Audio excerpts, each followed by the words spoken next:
stacked. There's obviously a lot of championship matches tonight. There's a lot to get excited about tonight. And there's a real kind of buzz in the air that tonight is going to lead to some big changes in NXT. There's lots of rumors doing the rounds that we might see Bron Breakker becoming champion tonight. There's not like any spoilers. It's just seems to be that people are kind of leaning towards WWE putting that title on Bron, and actually now seeing NXT really move into a completely different direction. Because if you do have Bron Breakker as the champion of NXT 2.0, then that will change the landscape, because he's never been champion before. We don't know much about him. We've only seen him since NXT 2.0 started up like a month or so ago. So he's kind of brand new to us all still. So, I mean, just think of all of the matches that Bron Breakker can have that we've never seen. So you could do Bron Breakker against Johnny Gargano. You can do Bron Breakker taking on other new faces, the likes of Odyssey Jones, Carmelo Hayes. Like, you could just keep going down like a list of dream matches, really. So if they do go with Bron Breakker, I'm not going to hate it. I'll be surprised because, man, he's come out of absolutely nowhere. So for them to put the title on him would be, I mean, huge. So my gut feeling is that they'll stick with Ciampa and maybe not give it to him straight away. But there's no denying that Bron Breakker is definitely going to be NXT champion. But is it tonight? That's the question. Is it tonight? So certainly there's people out there that think it is. But getting your thoughts, I can tell you that our poll is very close. At the moment, we've had over 100 votes, and 58% of people just went down, have gone with Ciampa. So 58% of people think Tommaso Ciampa is going to win, and 43, it's going down again. We're down to 57. So 57% of people think Tommaso Ciampa. 43% of people have gone with Bron Breakker. And as we said, this is a really interesting main event because on paper, it should be Tommaso Ciampa all day long. But we know that they're looking for change. We know that NXT 2.0 is developmental. They're looking at really going in a different direction. Lots of reports that Bron Breakker is seen as the next big thing in NXT. And so they are going to look to just build him up and make him this massive star. There's every chance they put that title on him tonight. There is every chance they put that title on. And if they do, I mean, you can't really understate how big of an investment that is. Like, when you think back in the history of the NXT Championship, you think back at, like, Sami Zayn, you think back at, like, Seth Rollins, the first champion, Seth beating Jinder Mahal in the tournament final to crown that first champion. You think about Bo Dallas, you think about Big E, or Big E Langston as he was known then. You think about Neville, you think about Sami Zayn, you think about Kevin Owens, you think about Finn Balor winning that title at Beast in the East with the streamers and everything. You think about Samoa Joe winning it from like the house show, and it's shocking us all because the NXT title had changed hands at a house show. And then you think about like Nakamura, and you think about Andrade, and then like you start to get into the more modern era with the likes of Johnny Gargano, Tommaso Ciampa. You know, you start to go through those. You go into the likes of Keith Lee. You go into the likes of Karrion Kross.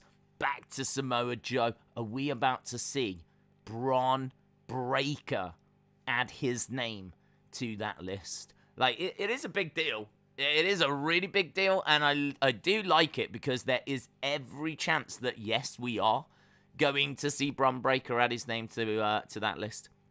Also, he might not, because we don't have to pull the trigger on it right away. So, yeah, man, I hope you're excited. I'm excited for that because, in my mind, Tommaso retains, but there's just this buzz, and there's, like, reports that they are looking at Bron Breakker. and they could absolutely be going that way. So we'll have to wait and see how it goes. The other matches that we've got, let's just quickly blast through these because I do want to jump into the chat. So we've got Tommaso Ciampa taking on Bron Breakker for the NXT Championship. We've also got Raquel Gonzalez and Mandy Rose in a spin the wheel, make the deal match for the NXT Women's. So the wheel will be spun. We don't know what it's going to land on. We don't know what the stipulation is going to be, but there will be a stipulation for their match. So spin the wheel, make the deal. Raquel Gonzalez and Mandy Rose.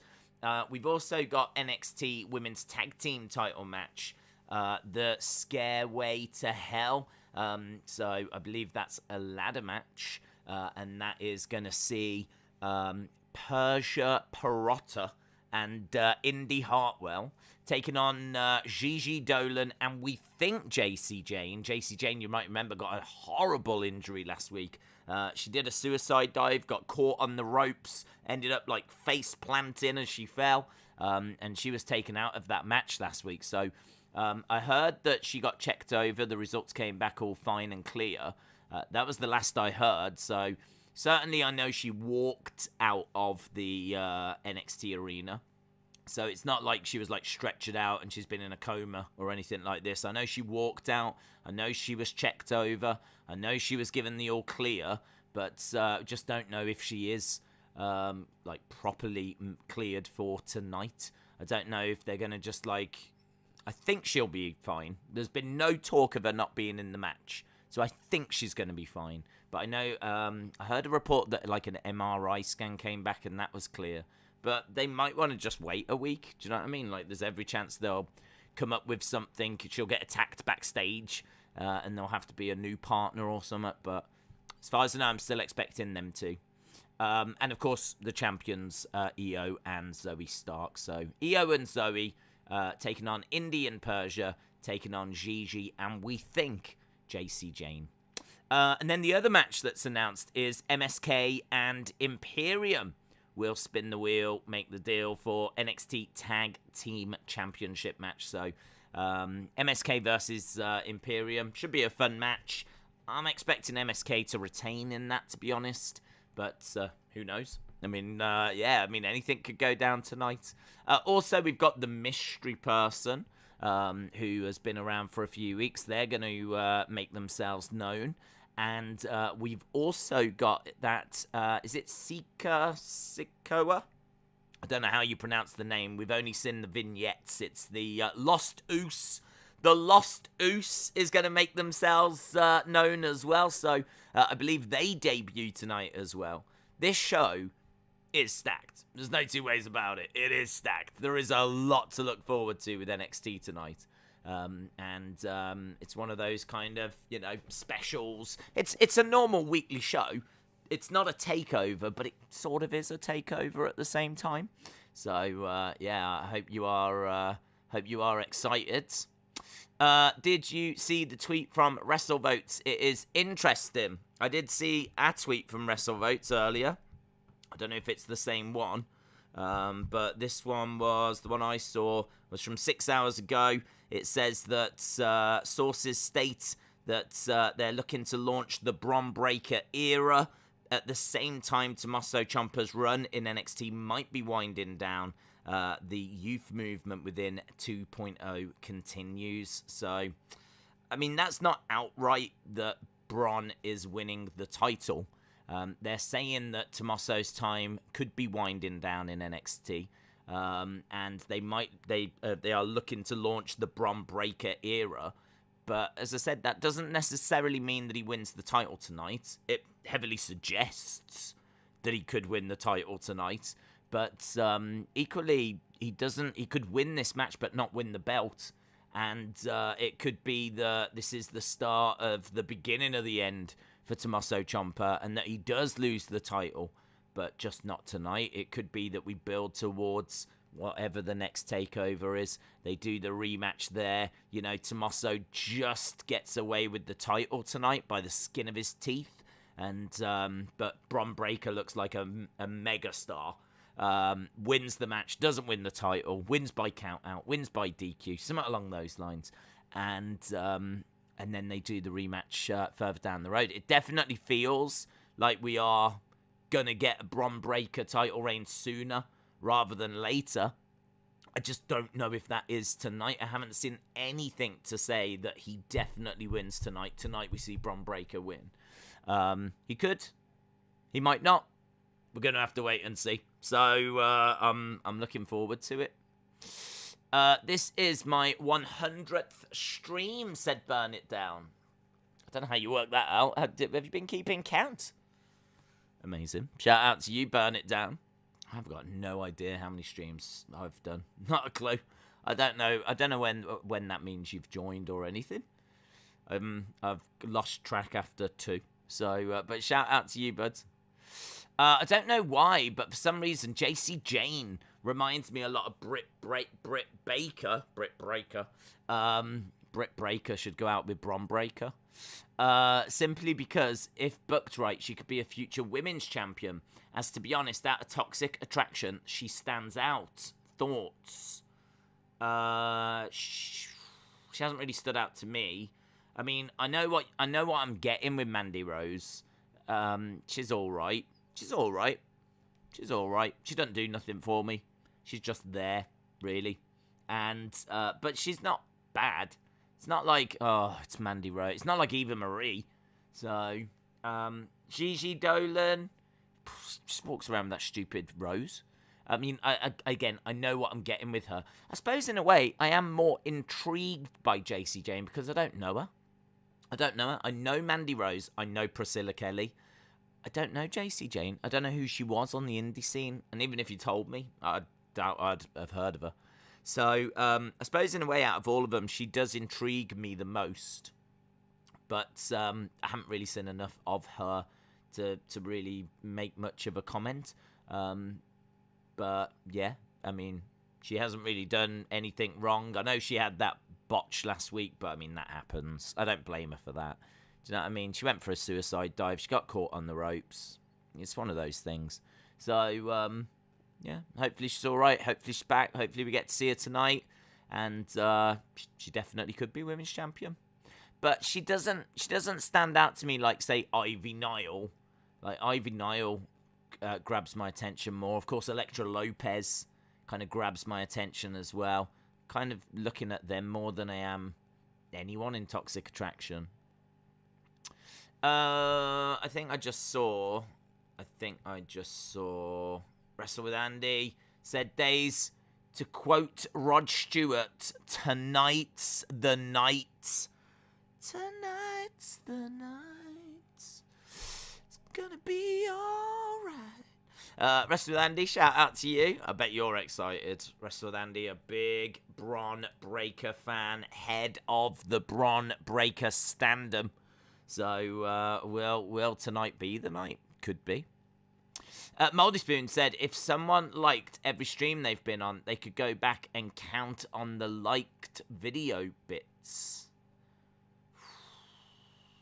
Maybe. I've no idea.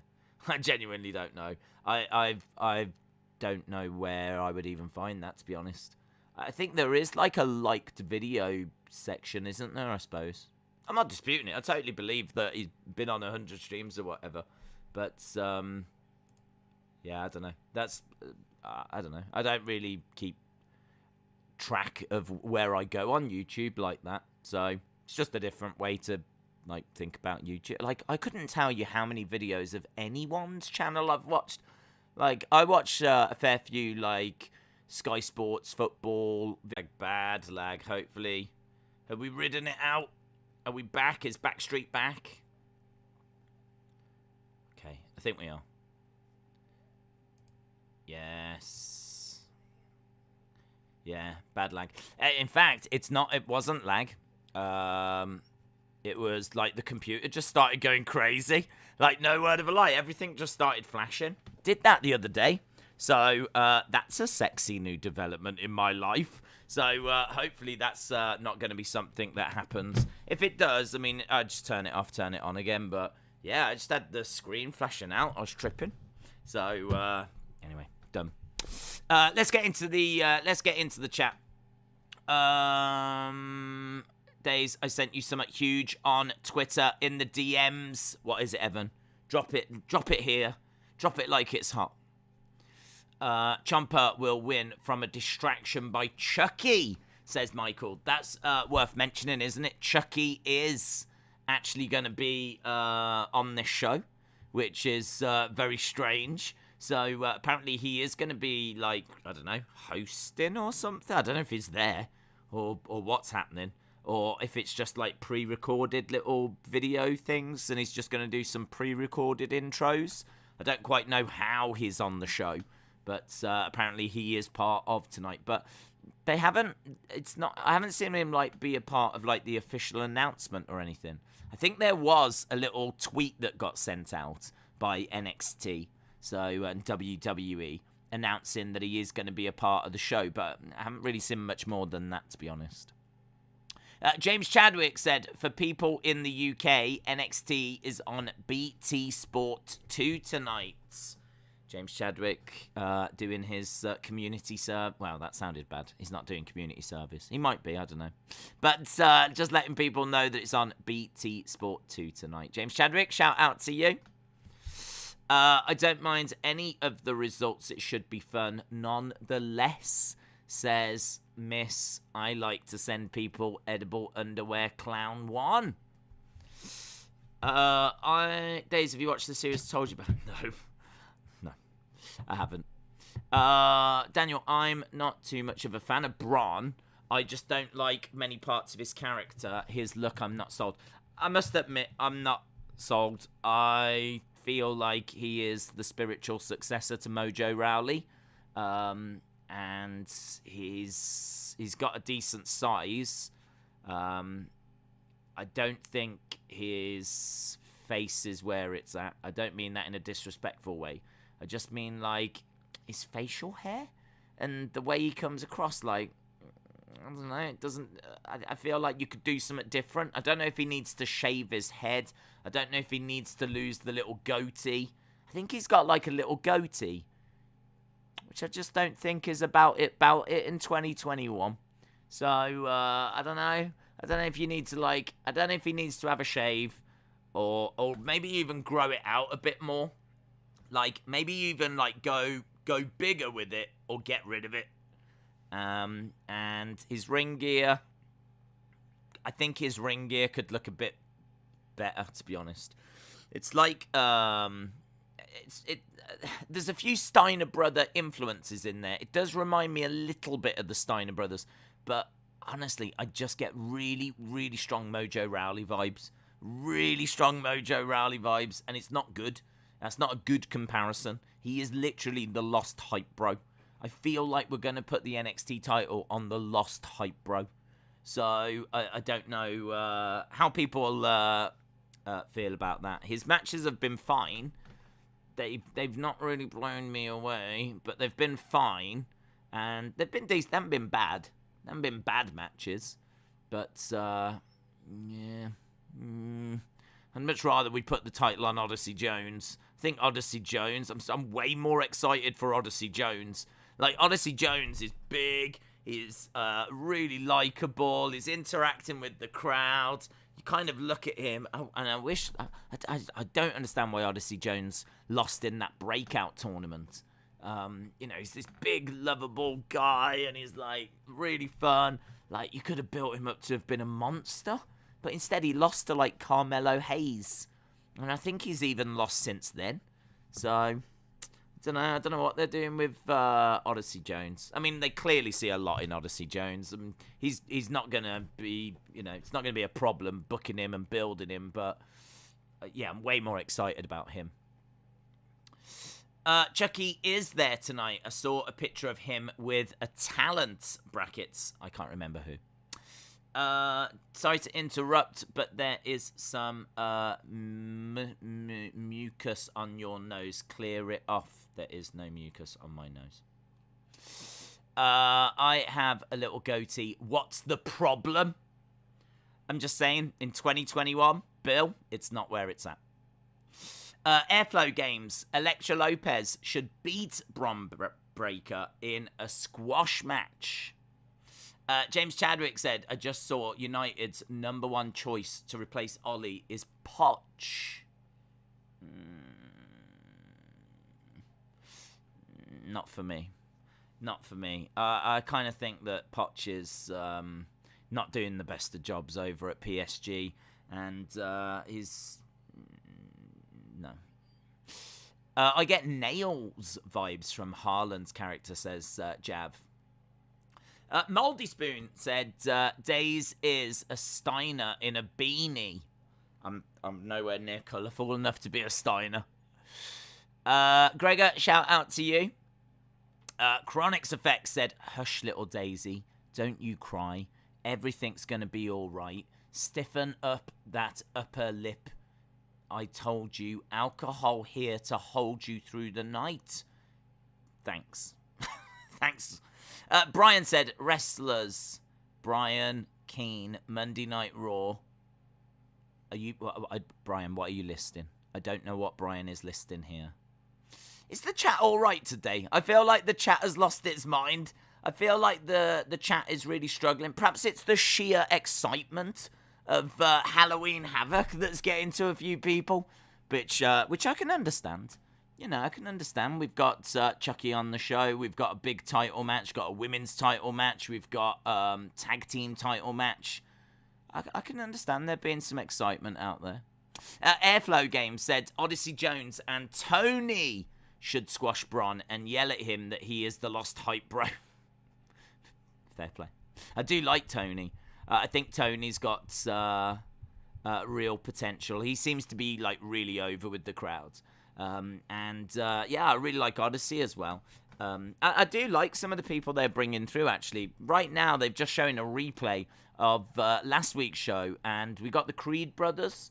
So I like those guys as well. Been really impressed with Ivy Nile. So I actually think what they're doing with Diamond Mine is quite interesting. So do you remember when Diamond Mine first debuted and wasn't too sure about them? I'm sure about them now. I'm really into them. I think they're really good. So we've got quite a bit to look forward to tonight, as well as all of that. As we said, we've got the mystery person, which is believed to be Dakota Kai. Believed to be Dakota Kai. It could turn out to be someone else, but it's believed to be Dakota Kai because, again, people have tweaked and changed the voice and the vocal settings and whatever, and you can kind of make out that it's Dakota Kai. So, but again, that could just be a swerve. It could just be that they've used Dakota Kai's voice, and then it turns out that it's actually someone else. But the picture looks like a woman. She's been away for a while. She's in need of a change. If they're going to use her, I think it's going to turn out to be her. So I would expect it's her. So I'm expecting Dakota Kai to come back. Does that mean that Raquel Gonzalez retains against Mandy Rose? Then the mystery person comes out, and we end up getting Dakota Kai revealing herself, and then we get the Dakota Kai rematch against Raquel Gonzalez. Do we get something? Maybe we go down those roads. That could be quite interesting. And as we said, I'm looking forward to seeing the Lost Oos. We got the Lost Oos coming up as well, so lots to look forward to. Chucky is going to make Halloween Havoc TV 14 because he'll start swearing every 2 minutes, says Thomas. Do you think they'll eventually rebrand Bron as R? I don't think so. I think they might rebrand Bron as Bron. They might lose, knowing Vince, they might lose the Breaker. And he might just keep him with his first name or something. Jim said, I hope it is Scarlett that makes her longer-awaited in-ring debut. Dark Angel says, I don't care for the new Chucky. The original Chucky was on WCW. Has anyone been watching that new Chucky show? Has anyone been watching that? Is anyone enjoying that new show? I think it's been around for a couple of weeks now, hasn't it? I'd be down for watching that. I don't know where it's shown in the UK, but I'd be down for watching that. I like the Child's Play films. they're all right. They're all right. And I never found them all that scary, to be honest. They never really did it for me. But they were all right. So I'd be down for. It's an iconic character. So I'd be down for watching like a TV show. Might be decent in 2021. Could be awful in 2021 as well. I just wondered if anyone had watched it. Rest with Andy said, even though you're not the biggest Bron fan, do you think that WWE are going to go all in on him and not 50-50 book him? I think that they could go all in on him. I mean, the rumors are that, you know, he's going to be either winning the title tonight or very close to winning the title. You know, WrestleVotes calling this the Bron Breakker era. And I mean, how quick he's been given a title match. I mean, I don't hate the guy. I ain't got an issue with the guy. He's definitely got a good physique. We know that he is the son of a Steiner. I don't know why we're not playing on that more, to be honest. I don't know why we're not going with the Steiner name, because I think to wrestling fans that really would mean something. So yeah, we're just going with like this different name, Bron Breakker. And I don't know that it'll be 50-50 booking. I mean, he will lose matches. He might end up losing tonight, and as we said, we build towards a rematch where he gets the title there. So I don't know. We'll have to wait and see. It's really, to be perfectly honest, really, really quick to put the title on him. I remember Sami Zayn struggling to get a hold of that championship. And, like, if they pull the trigger on putting the title on Bron Breakker, it's so quick. It is really, really quick at, like, giving him the belt. So, I'll be down for it. You know, this is a new NXT. It probably does need someone new at the top, you know. But, I don't know. Does it beg the question, why put the title on Tommaso in the first place? Like, we had to strip Samoa Joe of the belt because of injury.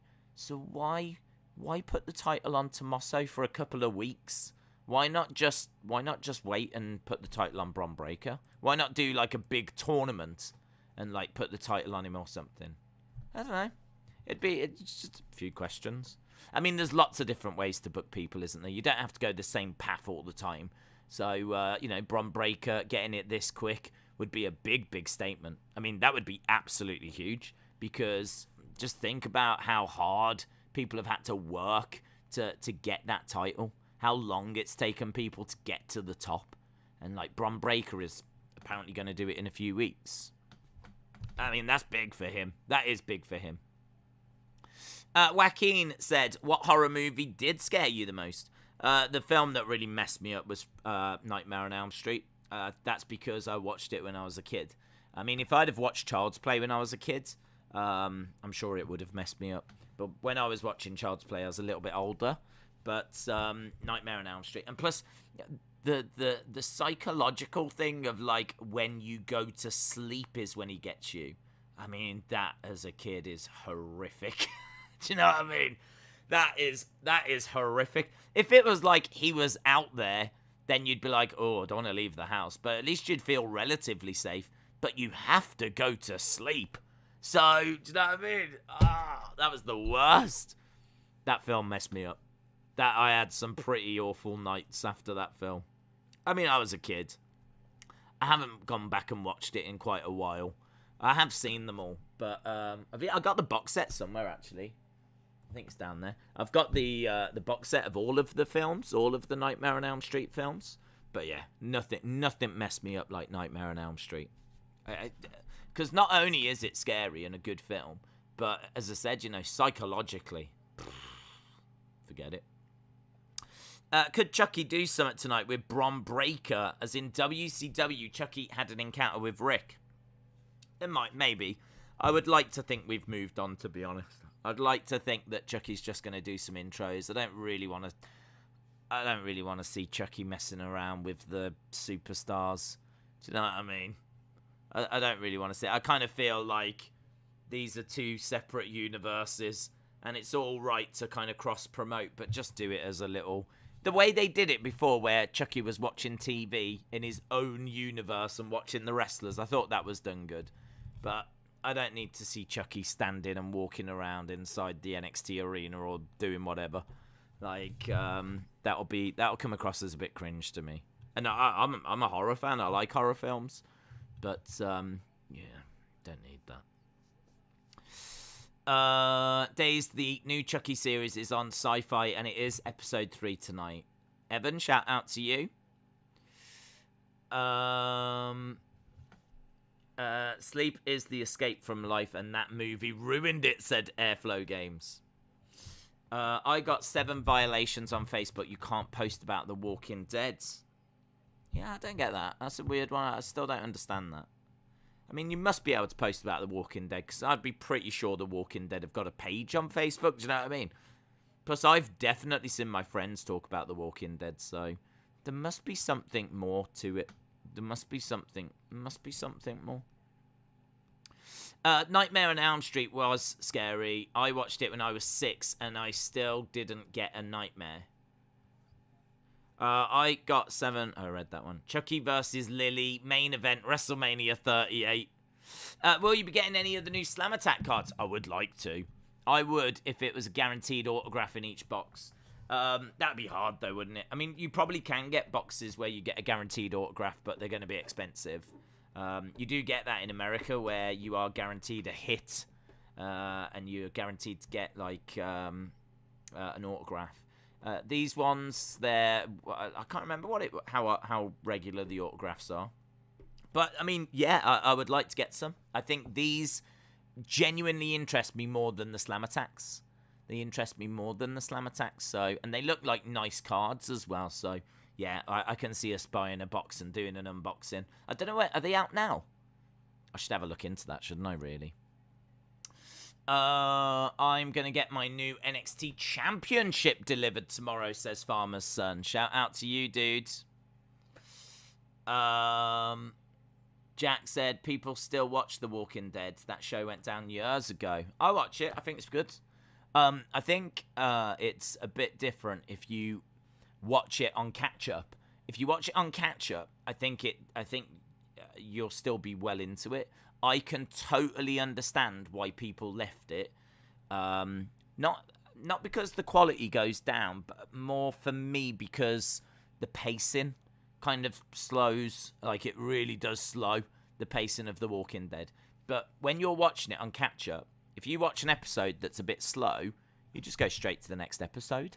But obviously it's different if you was watching it on TV and you had to wait a week, or you had to wait like it was a mid-season like finale and you had to wait months for the next episode. Then I could understand people going, nah, forget this, and then you move on to something else. But it is different if you watch it on like Disney Plus and catch up, and that's how I've been watching it. I love it. I'm bang up to date with it now. I'm looking forward to the next part next year. Wrestler with Andy said, Dave, speaking of cards, have you seen that WWE are moving away from Topps to Panini? I haven't seen an announcement. I just saw someone put a post up about it. I've seen one post from a fan talking about Panini and about how they're going to be making the cards in the future.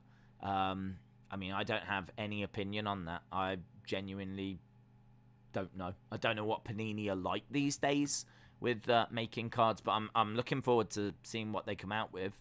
I mean, should be quite exciting, you know, changing it up. Be interesting to see that first set of Panini cards, what they're like. So, yeah, I do like collecting cards.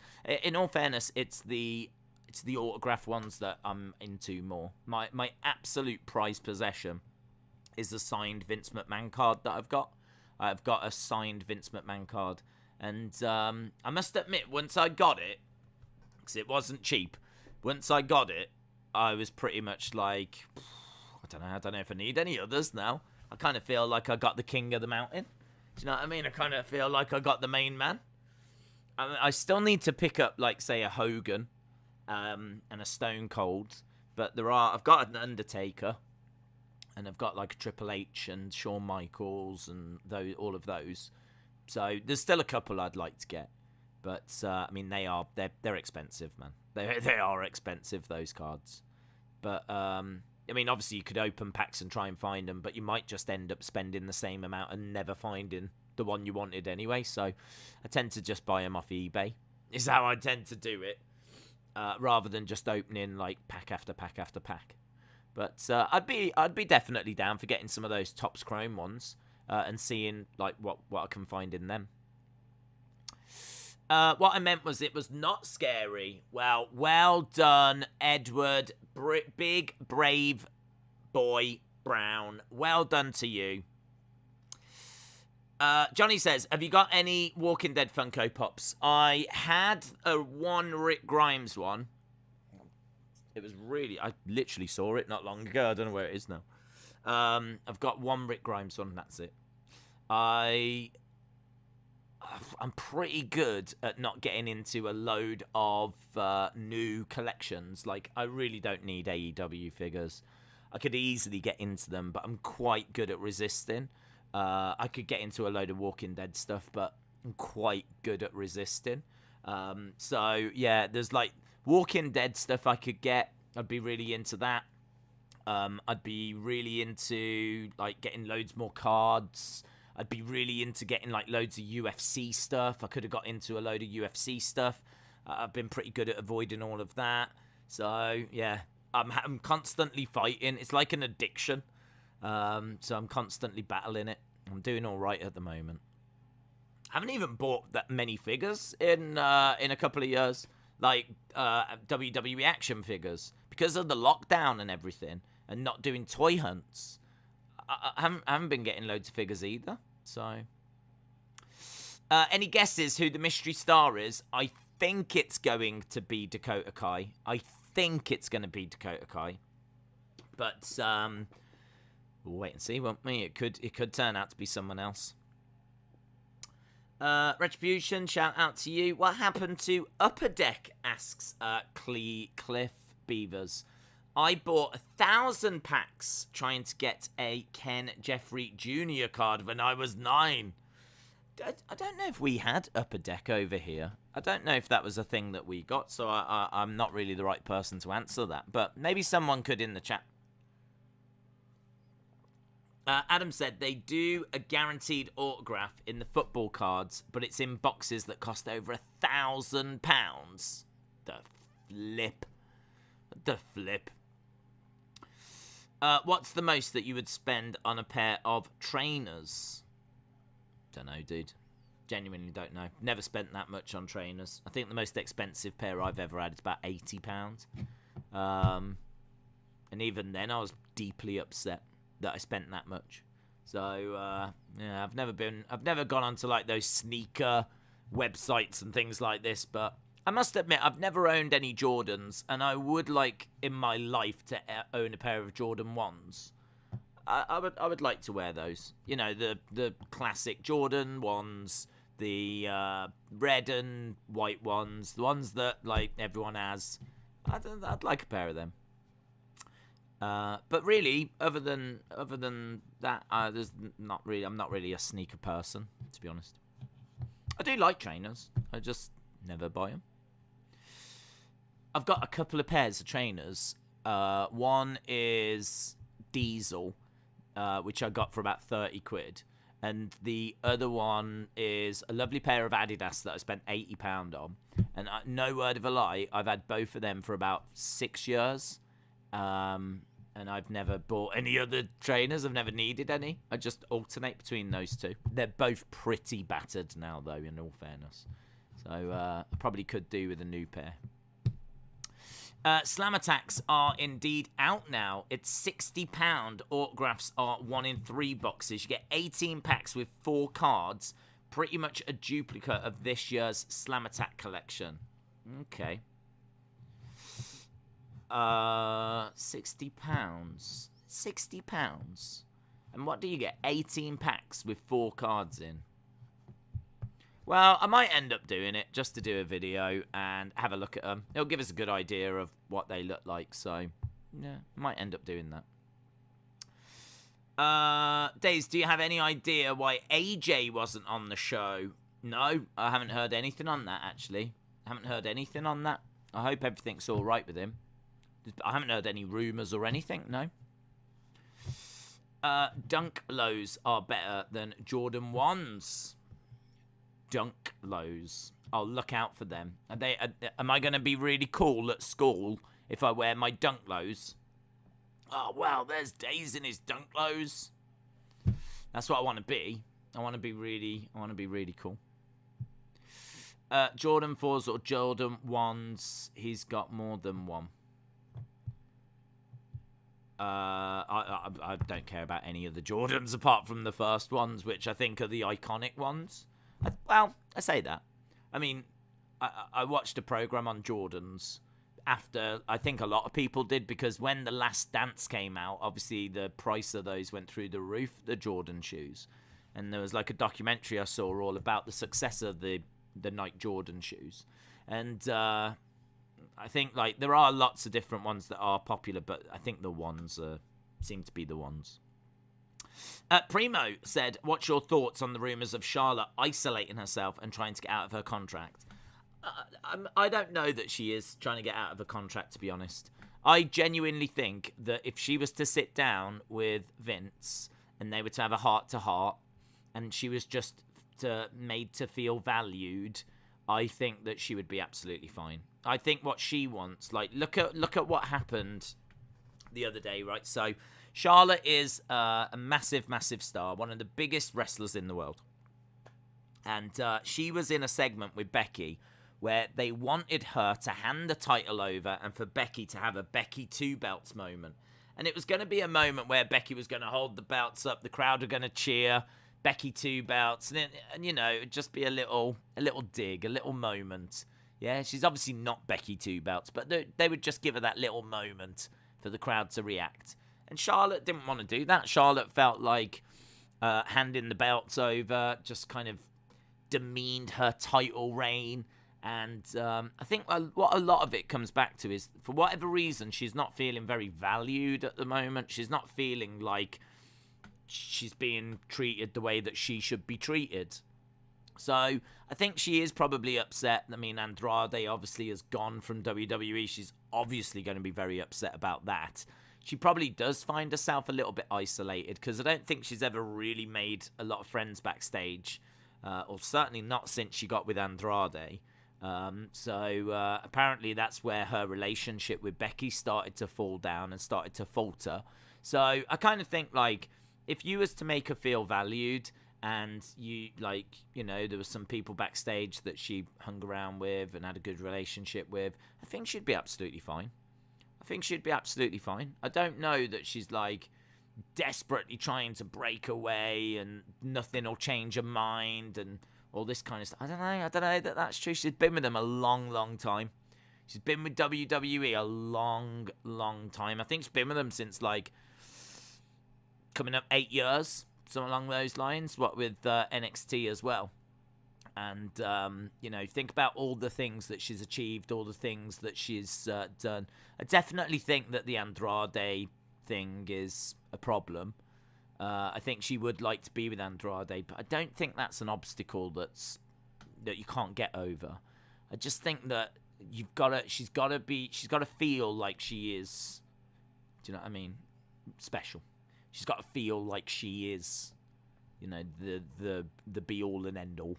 And I think when it's her and Becky, it's a little bit difficult. And I think if she feels that they're giving Becky something over her, then yeah, I mean, clearly she's not happy about it. So I would imagine they will have a heart-to-heart, her and Vince. I mean, Vince told her to go home after that segment.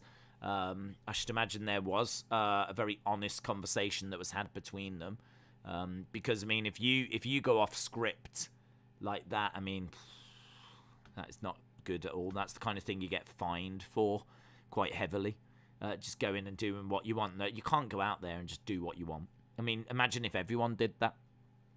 But, yeah, it'd be interesting to see how Vince handles this, you know. I kind of think that a little bit of an arm over the shoulder, look, what's wrong, kind of a thing, might just fix a few things. And I think, actually, Vince is quite good at that.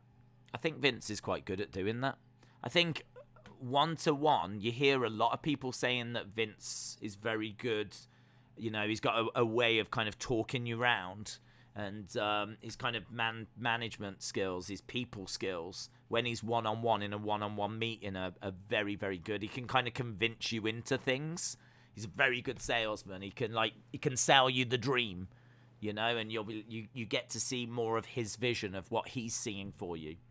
And there's been quite a few times where people have been upset, and I think Vince has spoken them around. So, yeah, I mean, there's no denying she's upset at the moment. And there's no denying there's backstage heat and everything. But I don't know that it's not something that can't be fixed.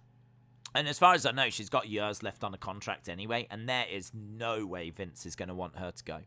No way. Because if she goes to AEW, I don't know that, like, she moves the dial drastically. But you have to remember that in the wrestling world, she is a massive name right now. She's a massive name. I know that to wrestling fans, CM Punk's a massive deal and Bryan Danielson's a massive deal. But right now, think of the kids that have got into wrestling in the past few years. Like, Charlotte Flair is one of the biggest wrestlers. I mean, just wrestlers. She's one of the biggest wrestlers in the world, not just women's wrestlers. I mean, she's a... how many time? 12-time world champion. They keep banging on about it. She's been in the main event of WrestleMania. And she's heavily used on the shows. Yeah, she has appeal to, obviously, like, a lot of young girls. And I would imagine females. I don't know that she does much for, like, guys. She's a great wrestler. I mean, I appreciate her. I think many times she's had the best match on a pay-per-view, including, like, WrestleMania 36 when she faced Rhea Ripley. I thought that was the best match on WrestleMania 36. So she's a great wrestler. She looks great, very athletic. She's got the Flair name. Ain't no way Vince is wanting her to go to AEW. So Anna said, what are the thoughts on the debut of Tuck? Where would you like it to be, main roster or NXT? NXT, bud. NXT, yeah. Anna, shout out to you.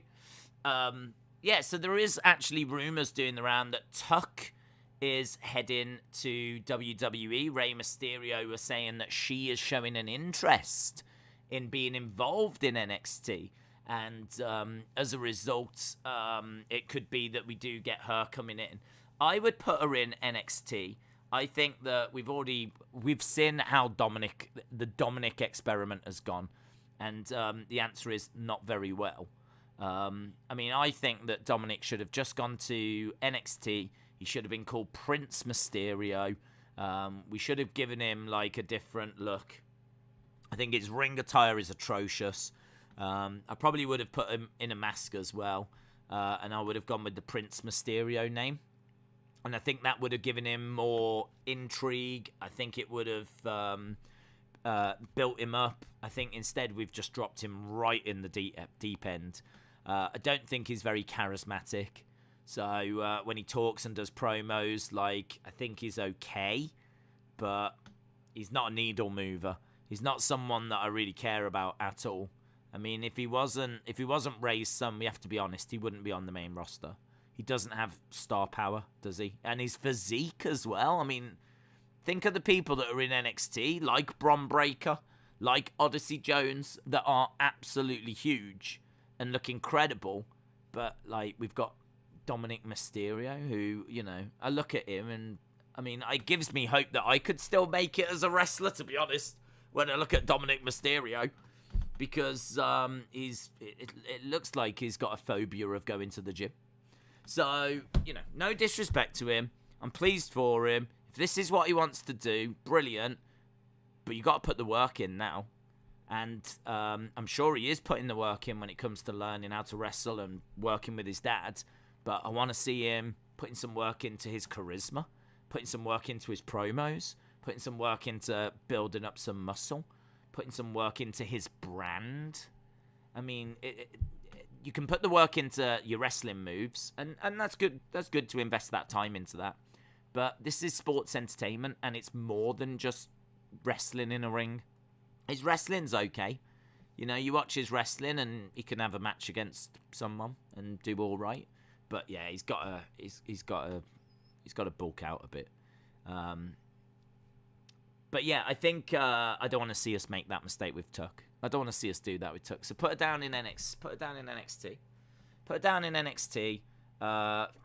build her up, you know, give her some promo time, work on her charisma, work on her character. You know, that's what NXT's for, to try a few things, and if they work, brilliant. If they don't, fine. And just kind of find what works, and then boom, bring it to the main roster, and we're off and running. So yeah, good question. I don't mind her coming in. I think, you know, the daughter of Rey Mysterio is very marketable, and she seemed to be quite good, you know, when they gave her stuff to do, you know, being like the girlfriend of Murphy or whatever. I mean, you know, they got something out of her, so I think she could contribute. But yeah, I mean, they put Charlotte Flair down in NXT, didn't they? Do you know what I mean? Charlotte Flair, Ric Flair's daughter, had to go through NXT, and she's much the better for it. So I think it's in Tuck's benefit as well to go to NXT. What's your thoughts on Doink the Clown? I love Doink. I loved Doink as a kid. I liked it when he was like the moody clown. I think when he went into like the comedy stuff, I think he lost his way a little bit. I liked him when he was like the dark clown, and he would come out and he'd be laughing, and then like his face would turn and he'd go all sinister. And he was like, you know, he'd like have a broken arm, and then he'd pull it out, and it was like a cast, and his real arm was obviously inside his coat, and this was a fake arm, and then he'd use that and smack, I think it was Crush, over the back of the head with the fake arm. Like stuff like that. Do you know what I mean? Like it was really good stuff. But then they just turned him into a comedy character, and they put Dink with him. My brother loved Dink. My brother was never into wrestling, right? But my brother loved Dink.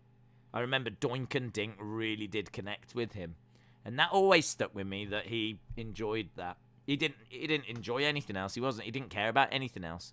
Was not into it at all. But he loved Doink and Dink. But for me, that's when it started to go like wrong, when they like made him just like a comedy throwaway character. It became like a jobber then, really. I didn't really see him as being like, you know, a legit threat. He just became like a bit of a jobber, fill out the bottom of the card, you know. But he was cool, man. I mean, if you was a kid and you went to house shows and Doink was on the show, you'd be super excited. So yeah, I thought he was cool. Chucky is my father. Airflow Games said, what's your match of the year? Mine is Volta versus Dragunov. Mine's the same. I'm Volta Dragunov as well. The first 30 minutes of Halloween Havoc are commercial free. We're only 9 minutes away, you know, now. It's gone quick, innit? 9 minutes till we get to Halloween Havoc. And as we said, pretty stacked looking card. I'm excited for what's to come. And yeah, are we going to see the Bron Breakker era begin tonight?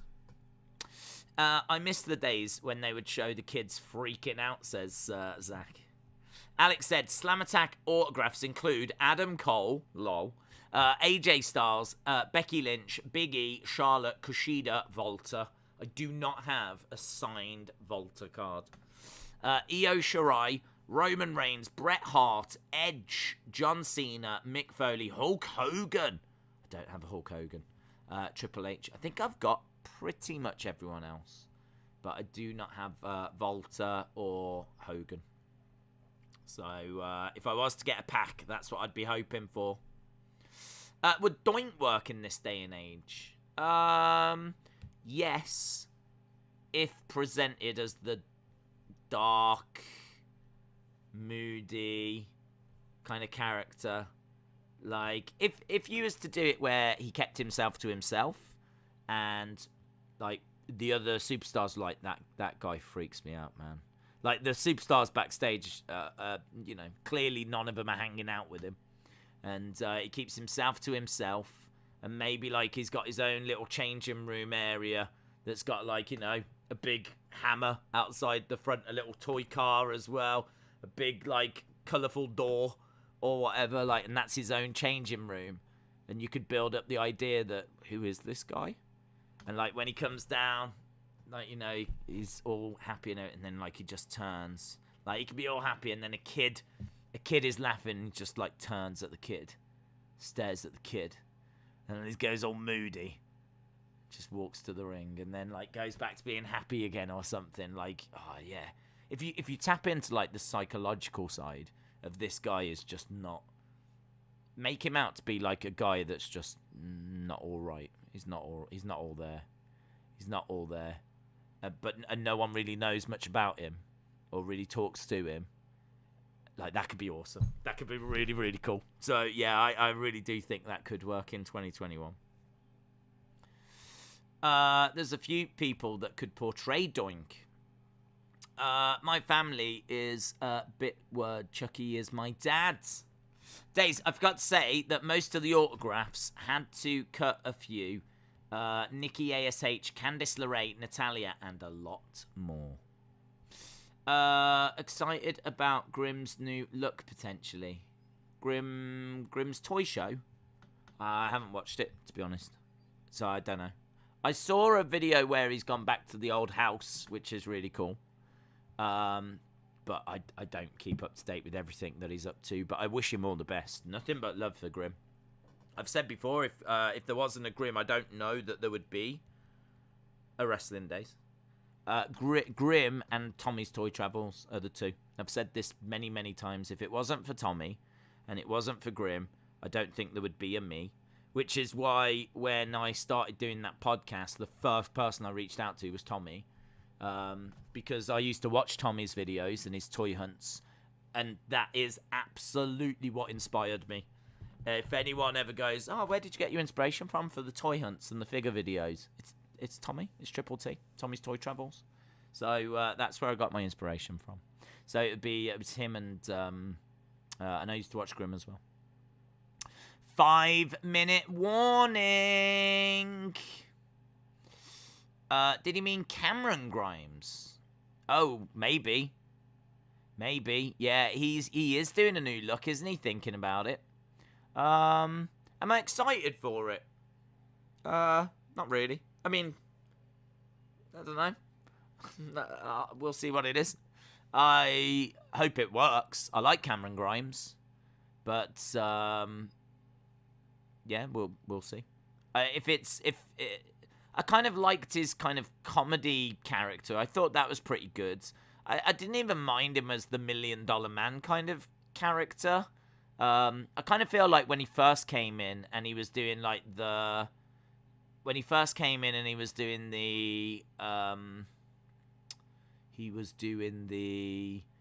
was like, I don't know, Carney kind of thing. Do you know what I mean? That was a bit strange. I wasn't really feeling that.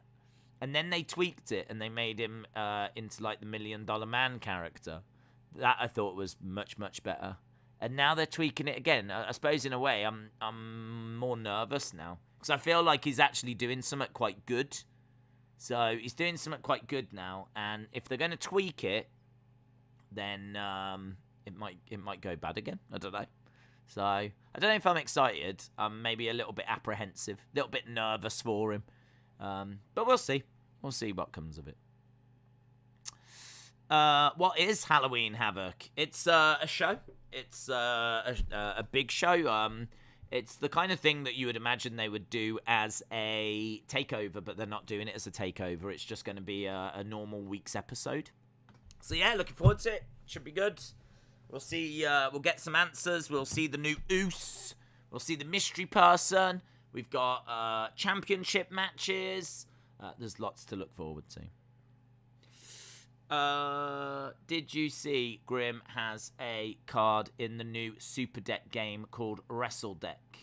No. Spin the wheel, make the deal on 2 matches, tag match and women's championship. That's correct. Rai said big ups to Triple T. Big up to Triple T for life.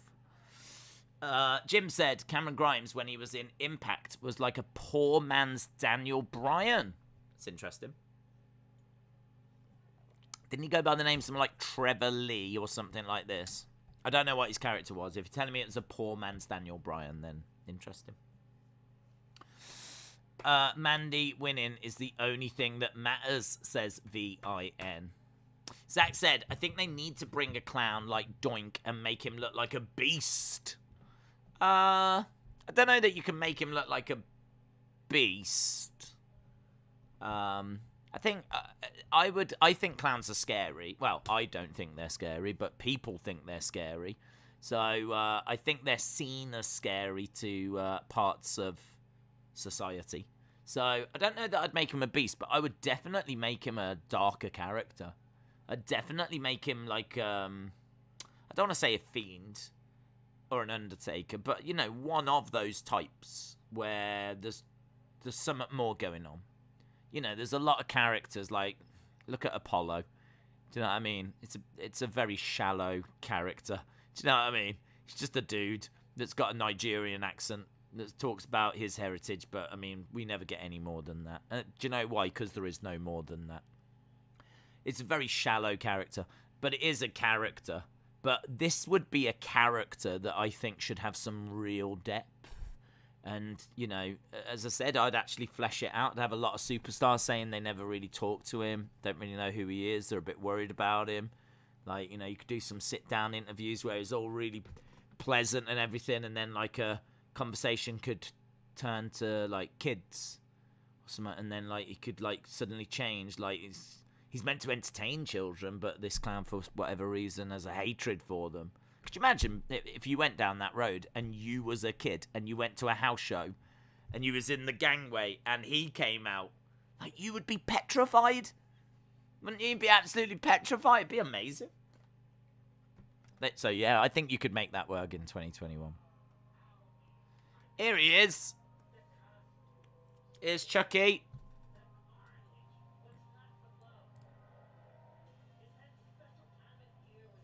Halloween, what's not to love?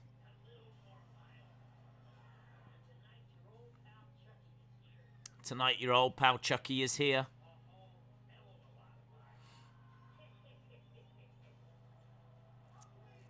Okay.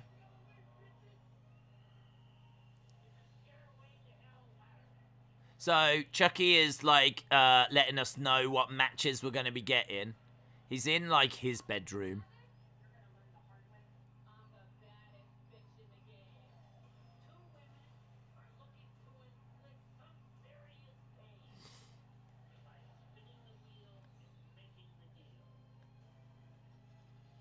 This is all right. This is probably how I would have used him as well.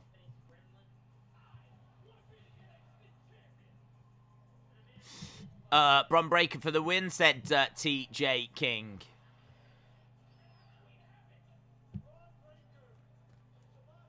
So it's just a video package to start. William, shout out to you. Halloween Havoc.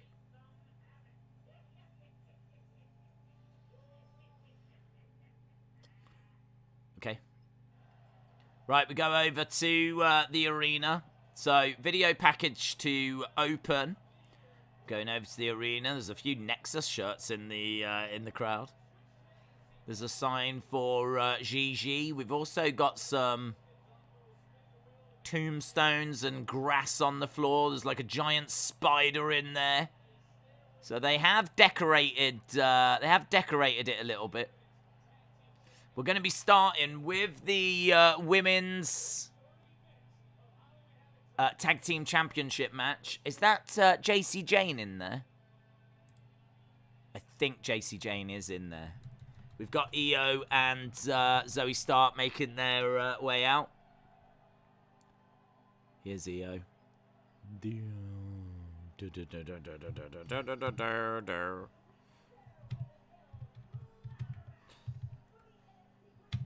Okay, so Io and Zoey Stark, Indi and Persia versus, I can see Gigi, and it looks like JC Jane. There's Indi and Persia, Pirotta, and JC Jane. Yeah.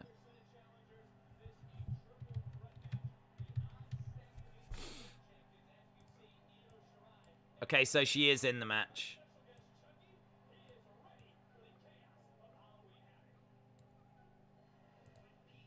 Right. Ladder match.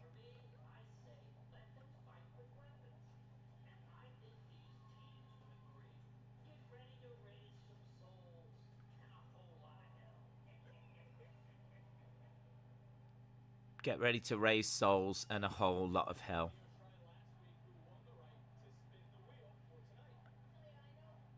Okay, so the Bellas sounded. We are underway. We've got Io and Zoey looking up and Toxic Attraction go running over. Right, we are up and running. Zoey looks great. Right, JC and Gigi go to the outside. Stop with Chucky, says Real. Yeah, I don't know. The Chucky stuff is... It's exciting that he's a part of it.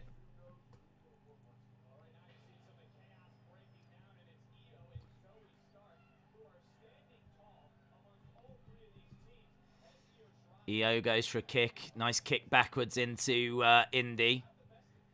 She looks like she's going underneath the ring. She's getting a ladder, Io. Io drags the ladder from underneath the ring.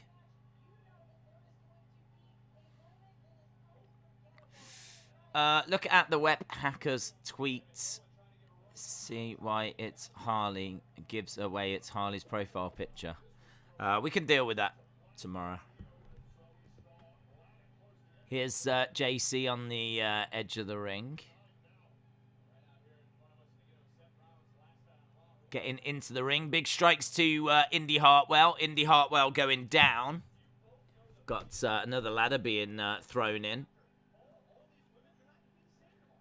Right, we've got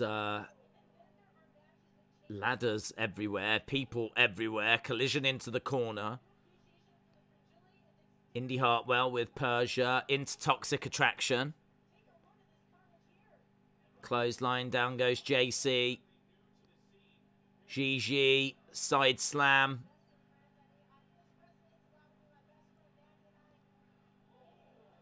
Persia using a ladder and knocking down Toxic Attraction. So it just leaves Persia and Indi Hartwell. They're trying to set the ladder up, but it's a little bit bent out of shape, I think. But nice drop kick by Zoey and Io. Now they're going to look to climb the ladder. Io and Zoey versus Persia and Indi. JC and Gigi in a scare wait to ladder match. Odd question. Are you a fan of Porn Stars or Hardcore Porn, the TV shows?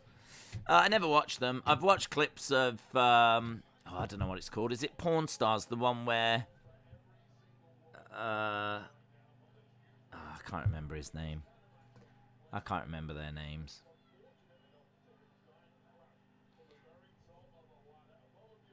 I'm trying to think. It's on the tip of my tongue.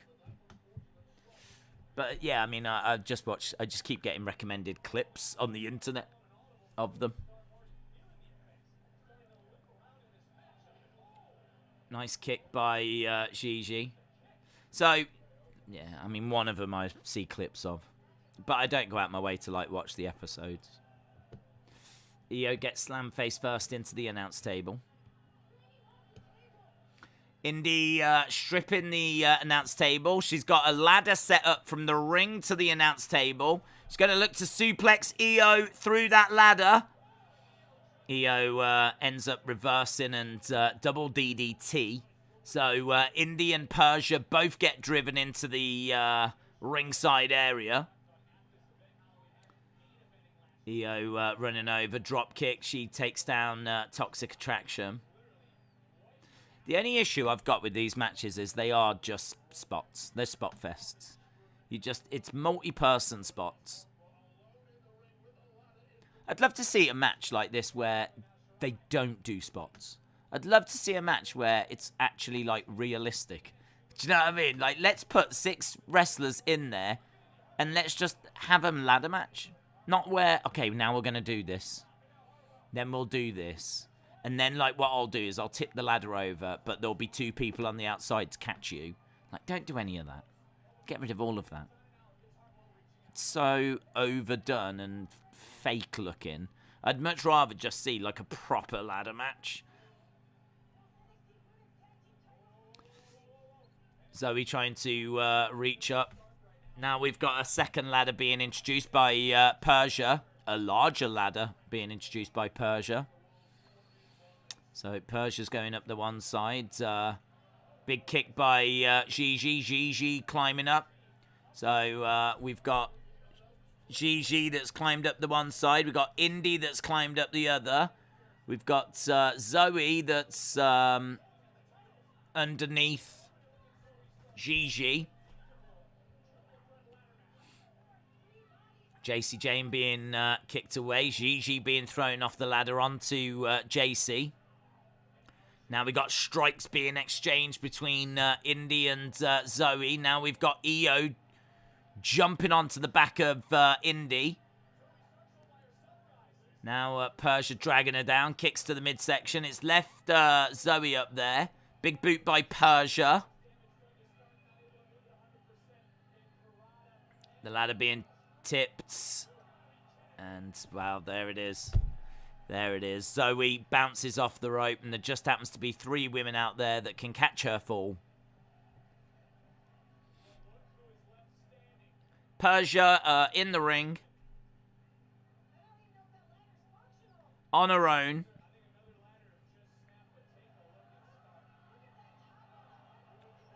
Sucks.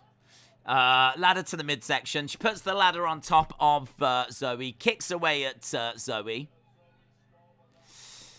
How come you don't have the clocks set up? I don't know, to be honest. I can't remember what happened to it. I think for some reason they... I don't know. I don't know where it went. We must have removed it for some reason, and it just never got brought back. Strikes coming in by Persia. Here's EO climbing up. Persia grabbing a hold of EO. Strikes to the lower back. She goes down to her knees. Powers back up. What's she looking to do? Hurls EO into that top turnbuckle.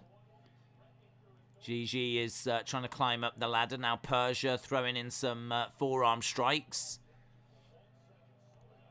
She's got Gigi. Oof. That's nasty. Powerbomb through a ladder that was kind of set up in the corner on the ropes. She just powerbombed her through that. Holy chants in the NXT arena. Persia is climbing up. She's got one hand on the belt. Persia's almost there. Strikes coming in by JC Jane that makes the save. Jane trying to climb up. She's got onto the shoulders. Jane has got there. She's trying to get a hand on those belts. Persia pulling at the leg of JC Jane. She's got JC Jane. She's going to look to powerbomb her now. JC Jane holding onto the ladder. Persia goes into the corner. She goes down.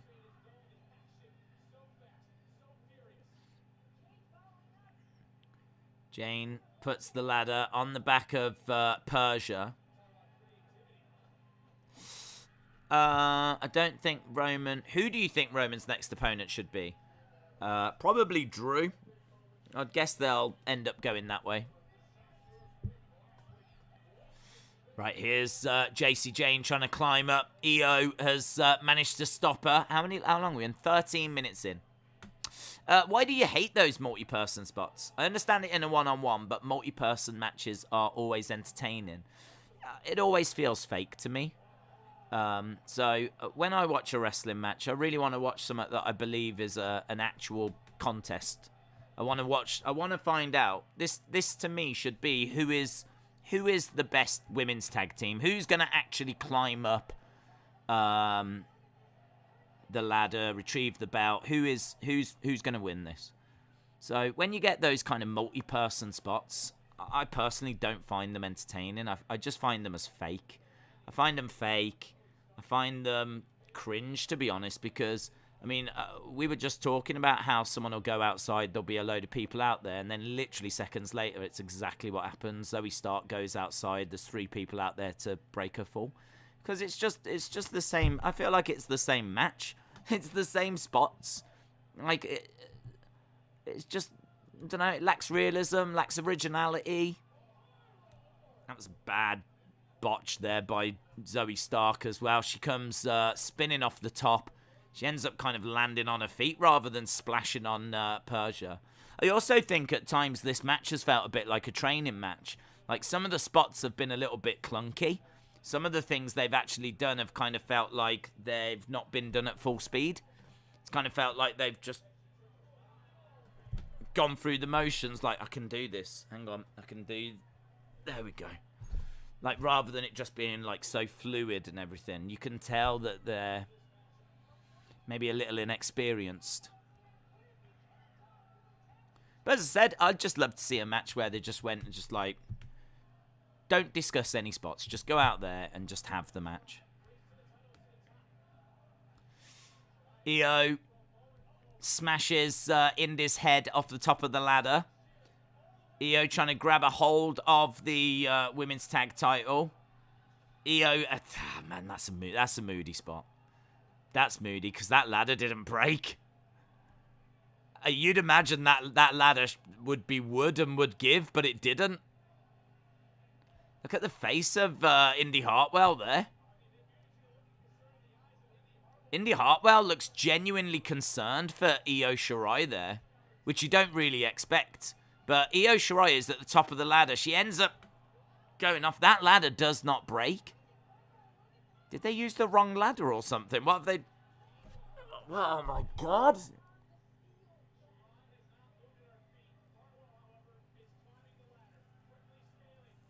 Why did that ladder not break? Why? I don't understand. Why did they know? What is that? That looked painful. That was painful. She just landed on a steel ladder from the top. Gigi Dolan at the top of the ladder. Looks like Gigi Dolan's going to grab the title. Gigi Dolan does. So, Toxic Attraction are brand new champions.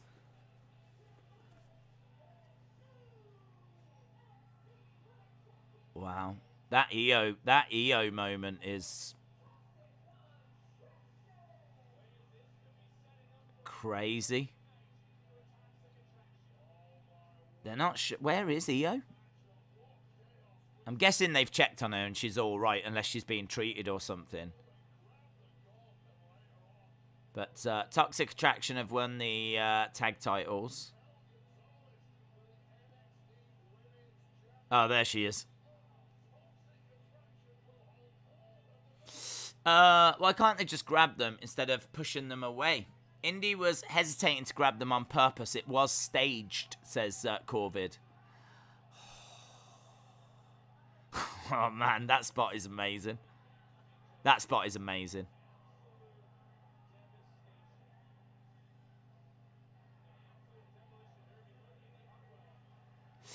You have to remove both belts to be the winner. We've established this years ago.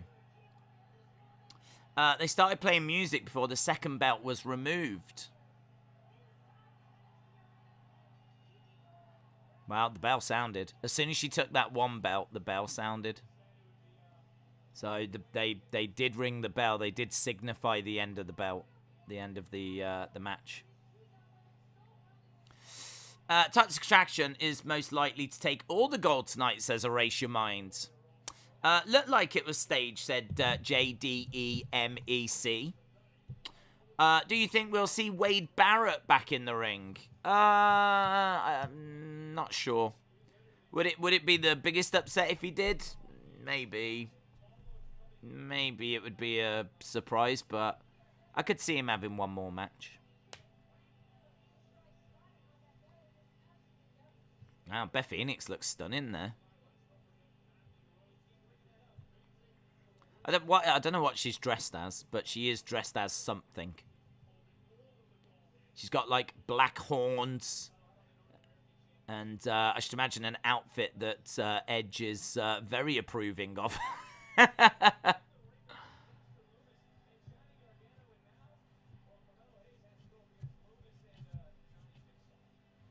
Johnny Jigsaw. Okay, we've got a backstage. Well, it's not backstage. It's a vignette.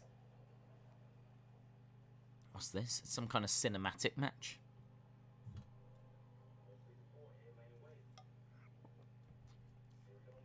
The only multi-person spots I don't like is when they huddle together for someone to jump on them. Yeah, that sucks. It's Maleficent. I don't know what that is. I've never seen that. Joseph said, that match was 7. Not as good as last night's men's ladder match. I agree. Is this like a cinematic match? Well, I don't quite know what we were getting. It wasn't a match between them. Wasn't announced for this week's show, or it wasn't on the preview. At the moment, we got Carmelo and Trick Williams inside a car.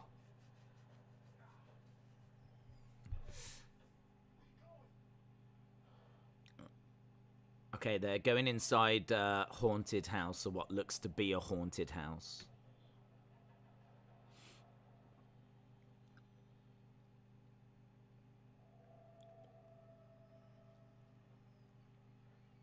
Get a bit of Harlem Heat vibe from these two.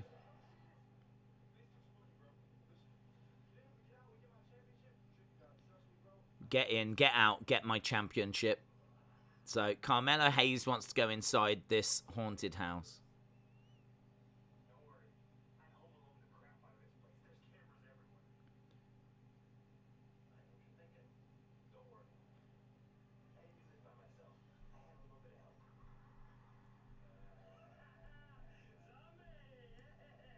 Johnny, okay.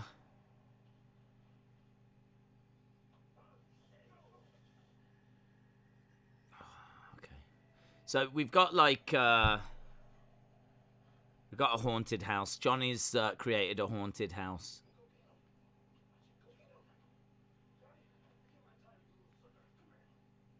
Okay, he thought it was Johnny. That dude's not Johnny.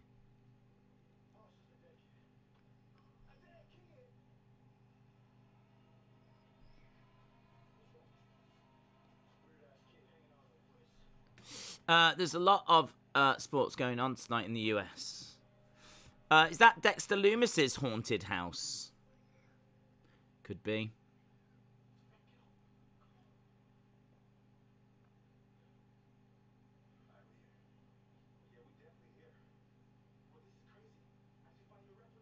Bout it. Harlem Heat vibes, yeah, said Justin. Yeah, they're really good together, actually.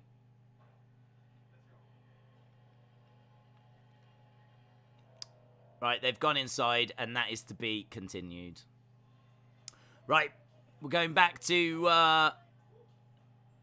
the ringside area. Grayson Waller, dressed as Dracula.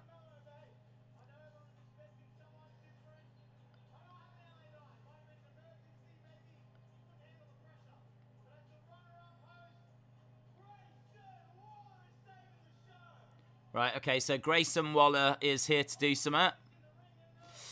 Wrestler Andy said Doink would have been king of the cinematic matches. That could have been awesome. Yeah, that would have been good.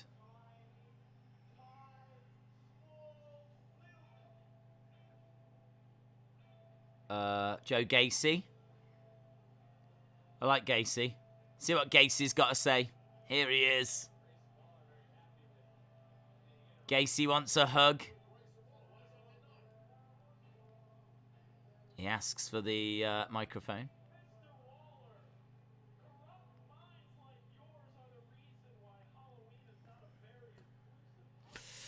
Grayson Waller, yeah. Grayson Waller is being a host, and we've just got Joe Gacy come out.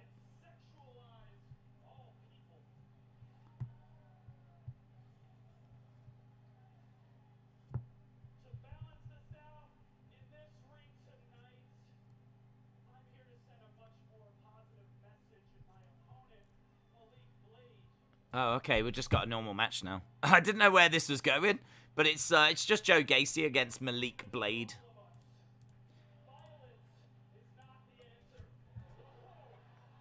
Right, Malik Blade drop kicks Joe Gacy.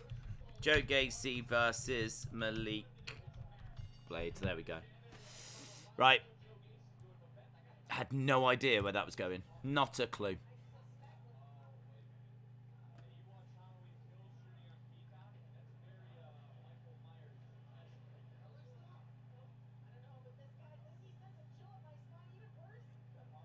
Haaland has broken into the Performance Center. Here comes the Gacy touch. Gacy reminds me of Owens, and Waller reminds me of Theory, said Hodgepodge Fern. Gacy's supposed to be a mix of Owens and Swamp Preacher Wyatt? Question mark. I don't think he's meant to be that. I mean, I think he is. He was a bit like Owens on the indie scene anyway. He's a bit of a brawler anyway. But this isn't his gimmick. This is something they've given him in NXT, where he's kind of like the woke wrestler. He's all about inclusivity and opening your mind and talking things through. He says all that, and then he goes out there and has matches.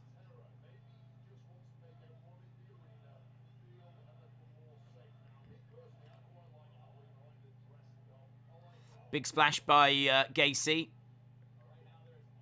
Throws Malik Blade out of the ring. Haaland has entered the building. I had an idea for this guy named Joe Woken. Here's Haaland. Haaland has grabbed Malik Blade, and Gacy. Stroke his face! Stroke his face! Stroke his face! Stroke his face! Come on, Gacy. Oh, give him a stroke. Give him a stroke.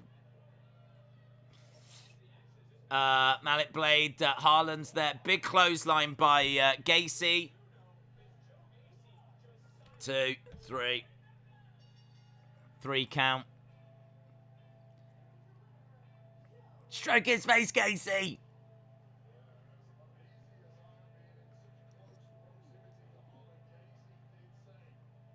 I don't think he's going to do it. I don't think he's going to do it. Harlan Myers, yeah. Oh, he might do it. I know you've got so much rage. Yes! He's touched him. Give him a kiss. You can trust me.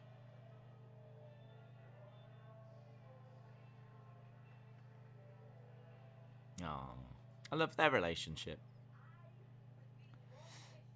Right, here's Kaylee Ray. Find someone that loves you like Gacy loves Haaland. We all deserve someone to love us as much as he loves Haaland.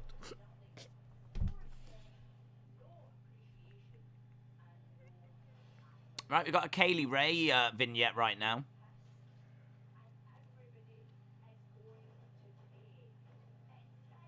Everyone's going to pay. Kaylee Ray. It's a good little vignette, that. Here's Waller. So, backstage, there is a Halloween party.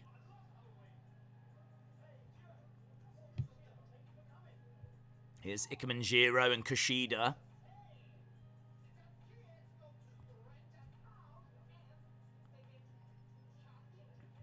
Ikemen trying to get his head around Halloween.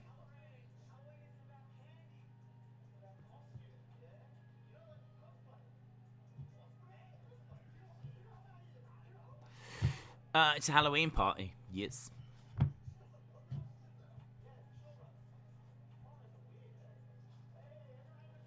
Will you watch the Scream series I told you about? I might watch the trailer, dude. I don't know if I'll watch the series. I don't really get that much free time.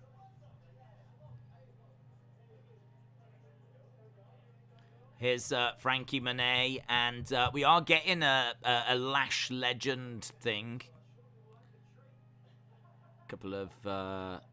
here's Cameron Grimes!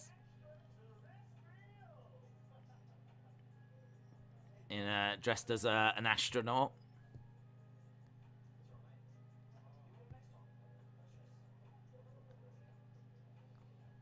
Cameron Grimes looks the same here. Here's Diamond Mine.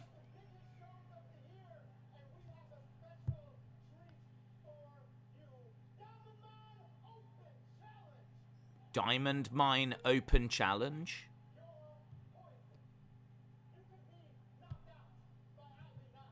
You could be knocked out by Ivy Nile. Destroyed by the Creed brothers.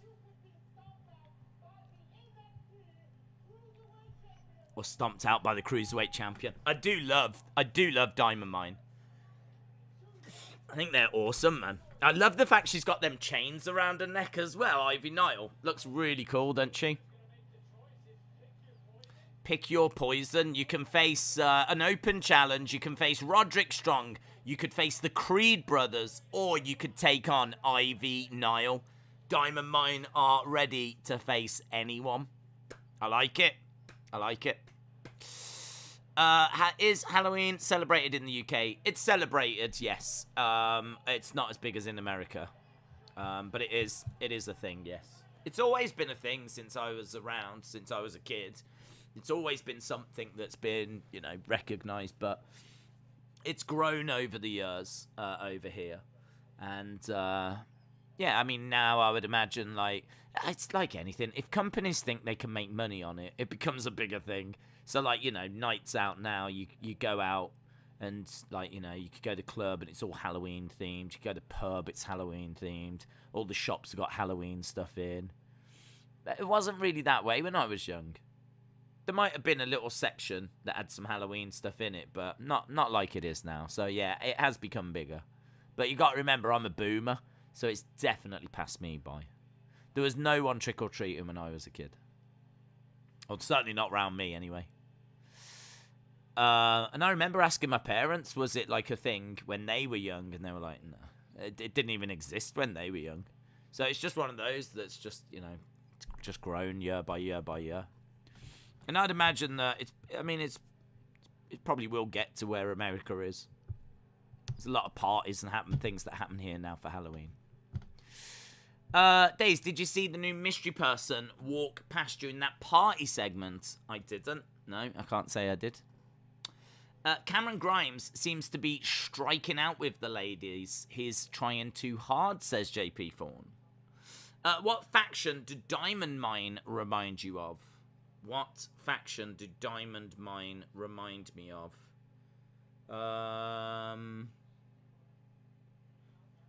Don't know. Is there a faction you can think of? I'm thinking back in the day. Do you remember when, like, the NWA invaded?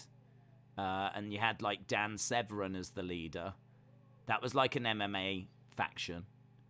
Obviously had an MMA fighter as its leader. So, I suppose getting them kind of vibes. Obviously, with what American Top Team's doing at the moment as well, I'm getting them kind of vibes. It's kind of like an MMA faction, isn't it? That's how I see it. And in recent WWE, I don't think there's been a faction like that. Not in recent times. There was a few things back in the day. But yeah, I like them. They remind me of a faction named Diamond Mine. Days really is a boomer. Halloween didn't exist when his parents were young. No. Did Chucky show up? Yes, open the show. Yeah.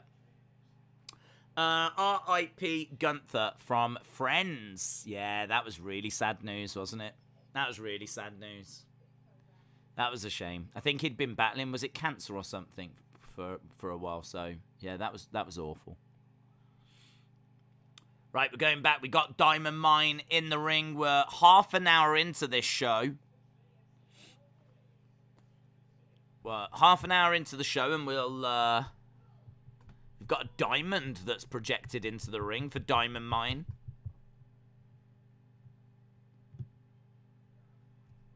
Okay, who's coming out? Odyssey Jones. I hope he challenges Ivy Nile. or Malcolm Bivens. What if he challenges Bivens? Odyssey Jones has come out. I love Odyssey Jones. Odyssey Jones just instantly cheers me up. I'm an Odyssey Jones stan. He wants Roderick Strong. Ah! He should have called out Ivy Nile. I mean this with all respect. You are not £205. Since when has that been a problem?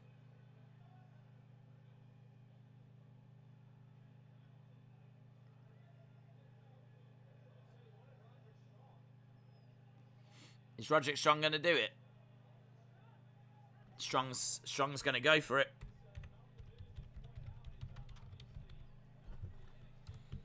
Yeah, this ain't going to be for the title.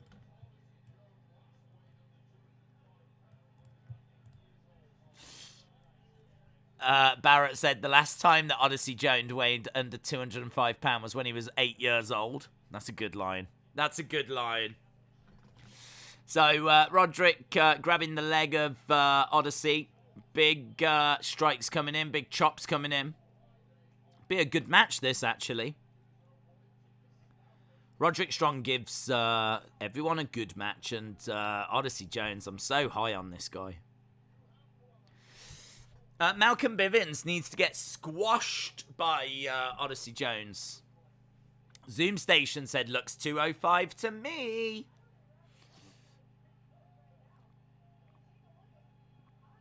Strong beats him clean on 205 Live, I think. Chucky should debut with Gacy, with Bundy and Damer as the serial thrillers best faction ever. Robin said these two had a great 205 Live match a couple of weeks ago.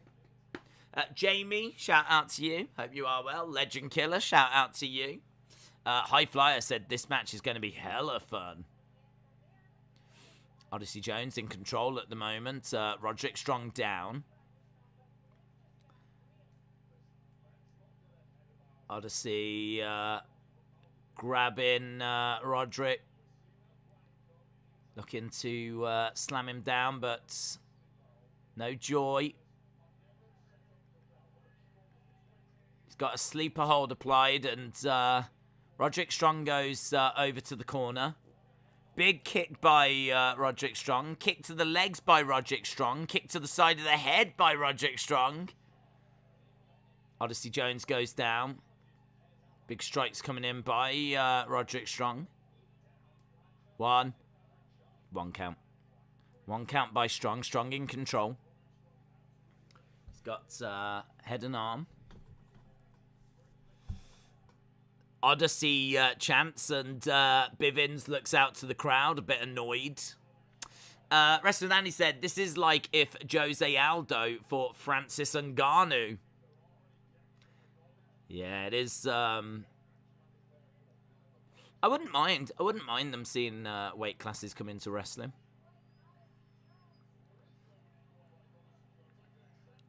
Nice kick to the leg by Roderick Strong. Odyssey goes down to one knee. Pulling back on the leg. Look at that. That's lovely by Roderick Strong. So he's got the big man down. He's pulling back on the leg, putting a lot of pressure on the knee. He's got his foot in there as well. And Odyssey trying to power up, trying to power out of this. But Roderick Strong could do some real damage there. But Odyssey kicks out. And Roderick Strong goes out the ring, rolls straight back in, goes for a knee strike. Big collision, and Roderick Strong goes down. He scoops up Roderick, slams him down. Big power slam, goes for another one. He's got him up. Oh, shoulder breaker. Shoulder breaker by Odyssey. Against the ropes goes Odyssey. Odyssey grabbing the leg. Odyssey having to deal with the Creed brothers. Throwing them into the ring. Big clothesline. That guy goes out the ring. Knee to the back by Roderick Strong. Knee strike by Roderick Strong. Whoa, you see the big man go down. You see Odyssey go down then. He just went... Doosh. 1, 2, 3. Wow. Tell you what, the way he went then. Bang. Odyssey couldn't cope with all of Diamond Mine. Having to deal with the Creed brothers. So Roderick Strong wins, but it kind of sucks for Odyssey. I mean, Odyssey's protected to a degree, but just sort of sucks, doesn't it? They've got this monster, and it's just... They're finding ways of holding him back, holding him back, holding him back. It's another loss for Odyssey Jones. I love that. The way he goes, bang. Yeah. 1, 2, 3.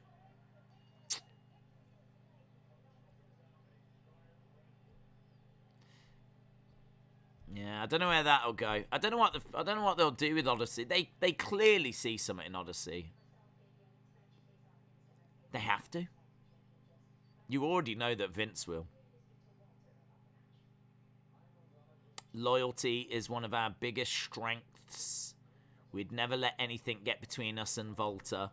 The fact is, Volta is not here tonight. Tonight is about us. Tonight is about the gold.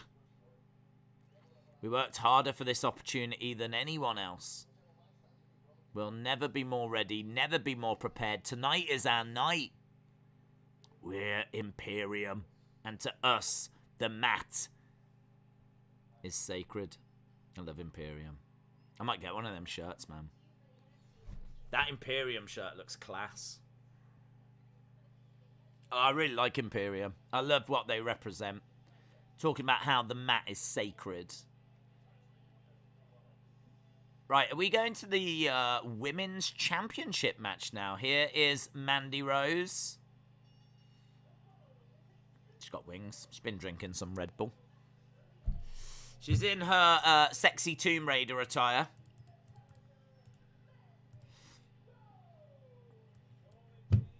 Right. Raquel Gonzalez versus Mandy Rose.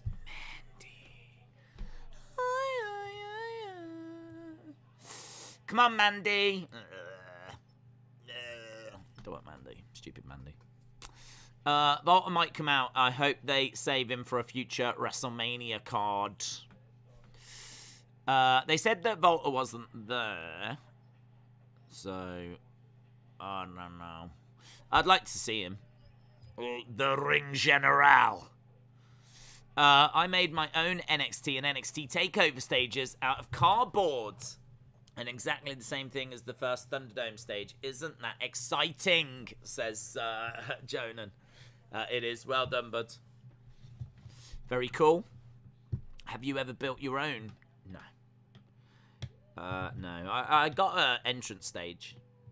But I've never built like my own. I've never really been bothered, to be honest. I like to just try and have fun with the figures. That's what I've always tried to do with them. So, like, trying to build, like, super realistic entrance stages, it's not really my bag. But I hope you had fun. I hope it worked out well for you. Sonny said, Days, Greg Hamilton has been released. Has he been released because of what he said? Do you remember some rapper used his voice on a song? And I don't know if you heard this story, by the way. I think some rapper used his voice on a song, and he was saying, like, oh, bad move. I hope you're ready to go up against, like, the hardcore WWE lawyers. Like, you better pay me money now, or, you know, every day that goes by, it goes up another 20 grand, or whatever it is. Like, he put out this real public statement about, like, you owe me 20 grand. You owe me 20 grand for using my voice.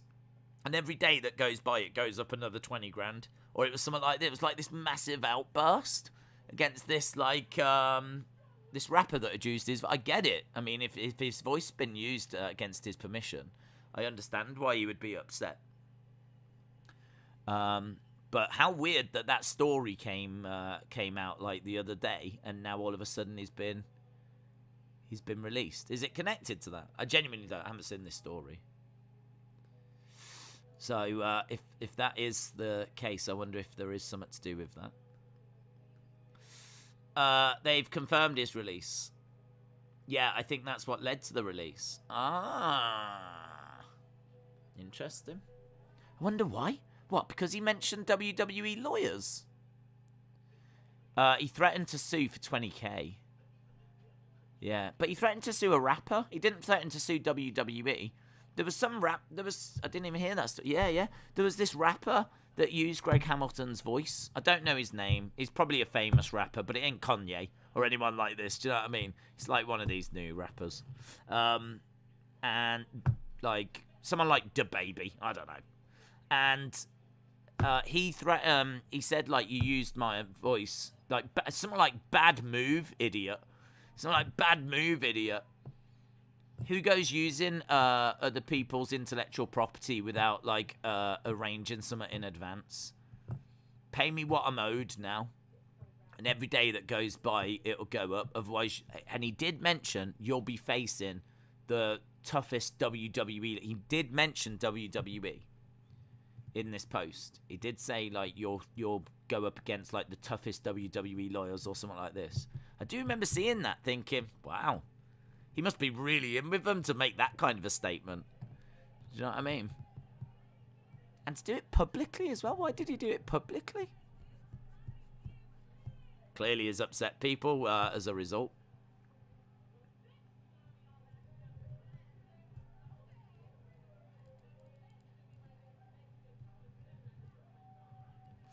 Lash Legend said, you can be my guest next week to Tony. Tony has bribed his way onto Lash Legend's show.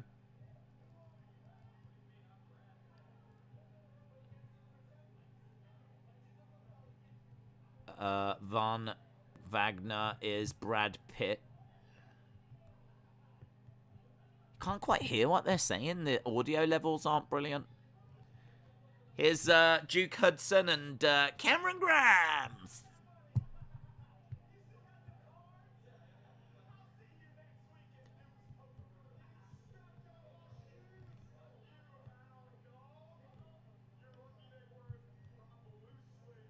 Okay, we've got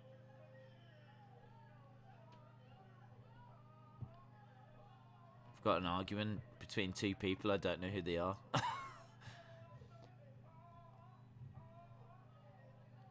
Who are these people? Wow, that dude just got put through the table. Frankie Monet is leaving.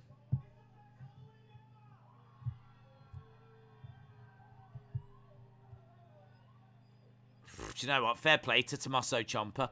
Ciampa's not messing around with any of that. Ciampa's backstage with some resistance bands, just like he's got some headphones on. That'd be me. I'd be lying right next to Ciampa. If I was there, I'd just be like doing this as well. I'd be like, why are we doing this, Ciampa?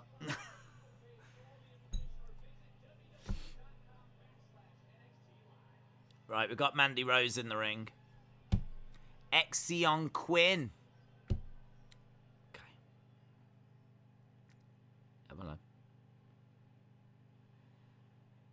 On a bike is Raquel Gonzalez making her entrance.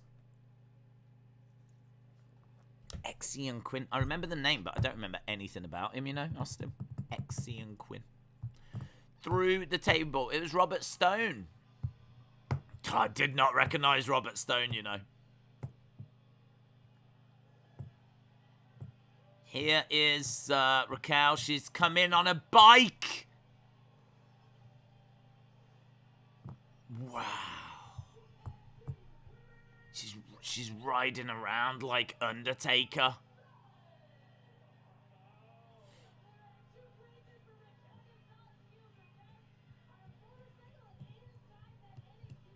It's a nice bike, in all fairness.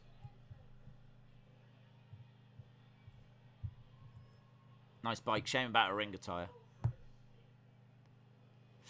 Let's go for a spin, says Chucky. She came through the back.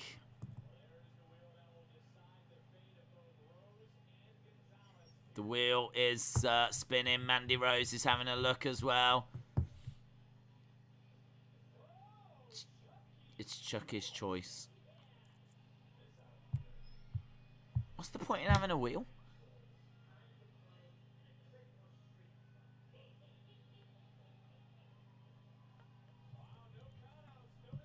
No count out, no DQ.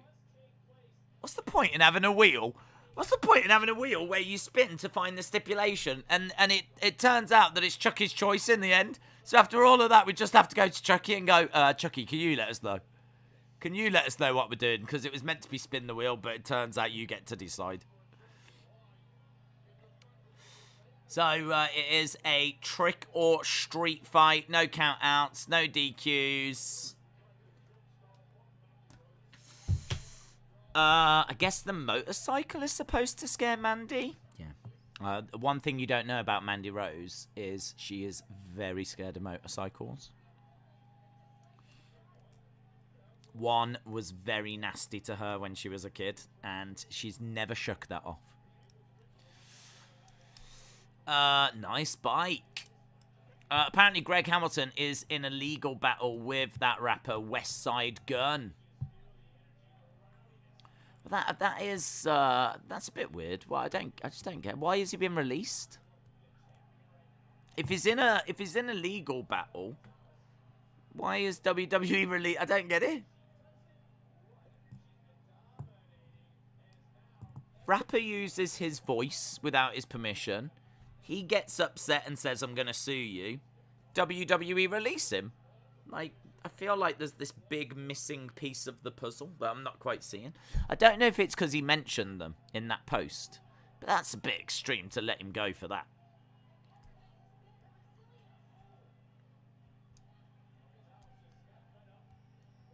Strikes coming in by Raquel Gonzalez.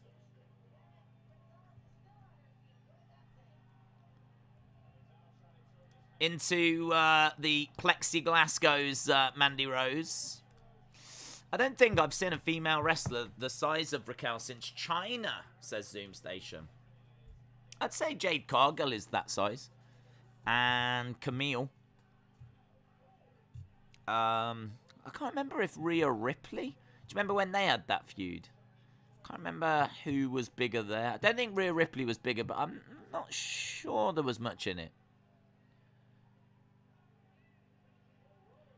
Mandy getting a kendo stick, walloping Raquel Gonzalez.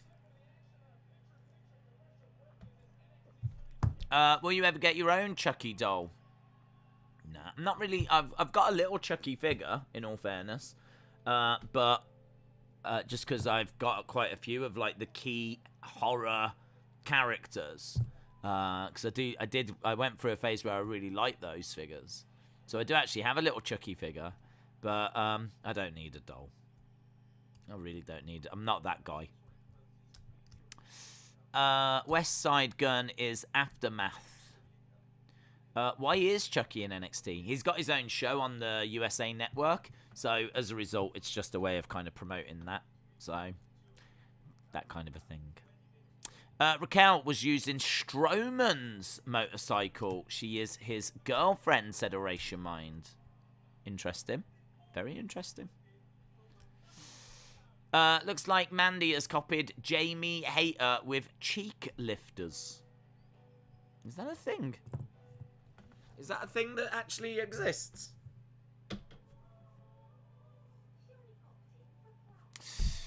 Jay Cargill is a better wrestler, says Bob the Ogre. Mark said, I prefer last year's Halloween Havoc. Yeah. Raquel's lime green ring attire leaves me dumbfounded. I am dumbfounded. Mark said, I had to turn the brightness down. That lime green is hurting my eyes. The 10th wonder of the world, Nia Jax. West Side Gun isn't Aftermath. Come on, guys. Aftermath is Dr. Dre. Everyone knows this. Who really cares anymore? Days has a nice pumpkin head figure. That's true. What's your favourite horror movie? I've been asked this before. My favourite is maybe Halloween. Or Friday the 13th. It's a classic. I have watched... I do keep up with, like, some of the latest horror films, but nothing really can touch on, like, the classics. Kind of feel like, you know, the 80s, early 90s. They were incredible.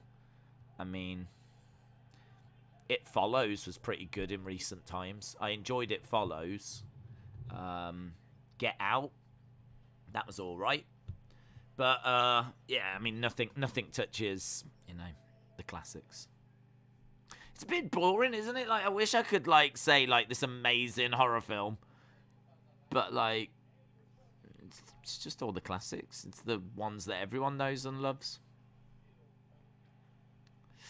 I had to get out my old black and white TV. Did you hear that Bray is going to be all elite, said Neftali. I certainly haven't heard it be confirmed, but we are anticipating it, and we are... probably won't be tomorrow, because I think his non-compete is up on the 29th. So tomorrow is, what, the 27th? So I'm not expecting it to be tomorrow, but you could get a tease, and you might get something on Friday. Certainly a lot of people expecting something at Full Gear.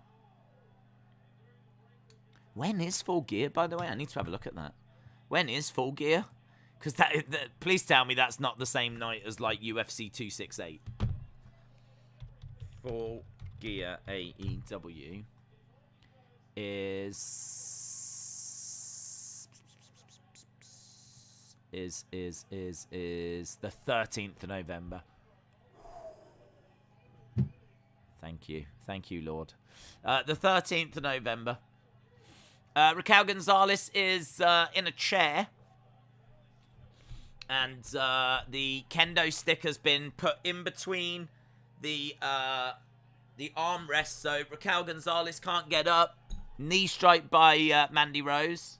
This isn't bad, actually. This is all right. Going for the pin on the outside. The pinfall has got to take place inside the ring.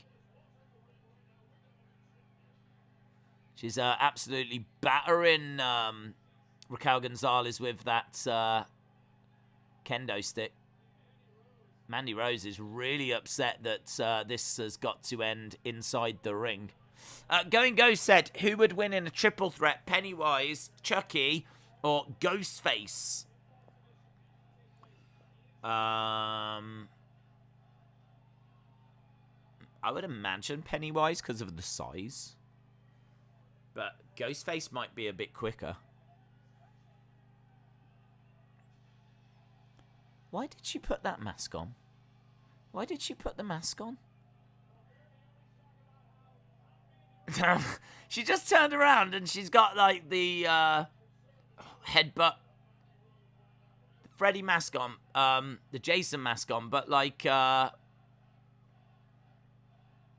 did she put that on?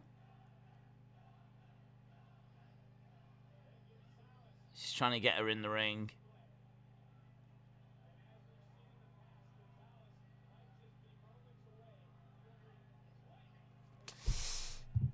It's a triple threat. Ghostface would for sure, says Austin. Friday the 13th reference. Stupid. Yeah, I'm just not feeling this show, man. I'm really struggling with this show. I just find, like, normally it's really good and quite credible, and there's just so much about this that is not credible.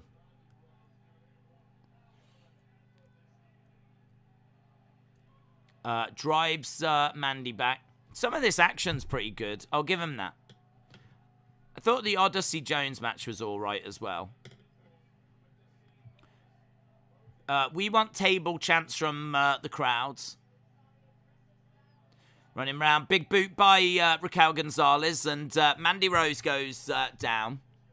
I'm looking forward to our main event tonight. I am looking forward to that. Bron Breakker and Tommaso Ciampa. Mandy Rose going into the steel steps. Mandy's down. Crowd are urging to her to get up. Raquel. I thought Raquel was going to drive those steps into her. Instead, she's put them on the edge of the ring. Mandy runs away, gets into the ring. We got a table set up in the corner. We got steps on the edge of the ring. All right, she's going to throw her into them steps. And she does. Ooh, it's a bit moody. It's a bit moody because that side of the steps isn't flat. That side of the steps has actually got like some pretty nasty metalwork inside. But I think she's all right. I don't think she went into that. But it might have been better if them steps were maybe put the other way round. Alex said, Full Gear is the same day as Yudong versus Arce. Might be. I can't remember when Yudong Arce is. It could be that weekend, yes. 1, 2, kick out. Kick out by Mandy Rose. Who do you think should be sent back to NXT? Well, I don't know about sent back, but Dominic Mysterio should go to NXT. With a new gimmick, new ring attire. Maybe give him the Prince Mysterio thing.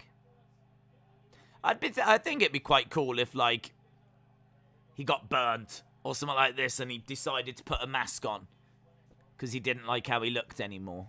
And just, do you know what I mean? Let's change it up. He's just not got much charisma at the moment, so. Through the table goes Mandy Rose. So Mandy gets speared through a table. She's getting someone dressed as a cow to kick out by Mandy. I think Apollo should go back, says Tanner. Halloween Havoc is on USA. Nelson says, I like Dominic being on the main roster. Corvid said, let's be honest, Dominic should go all the way back to the Performance Center. Ronnie said, don't you think NXT should be building Mandy Rose? Not exactly like Britt Baker, but built like a killer so she can go back to the main roster and be credible. Well, they have. She's just won the Women's Championship. Thanks to outside interference by that mystery person that we're expecting to be revealed as Dakota Kai. And I think now all but confirms it. So, Mandy Rose has won the NXT Women's Championship. And Toxic Attraction have won the tag titles.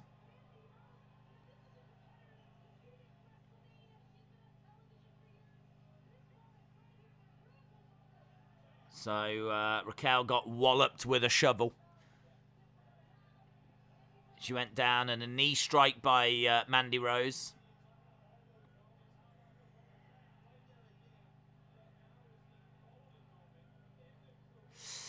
I am going Chucky. Pennywise works on fear. Chucky fears what Ghostface fears mortality.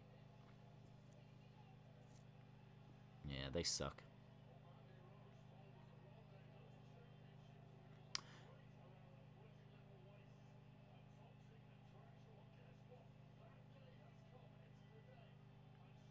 Right, well, there we go. Toxic Attraction have got tag titles and the women's title.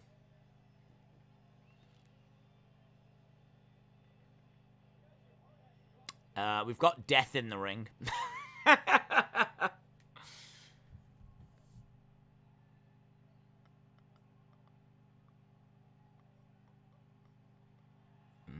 for the least surprising reveal ever.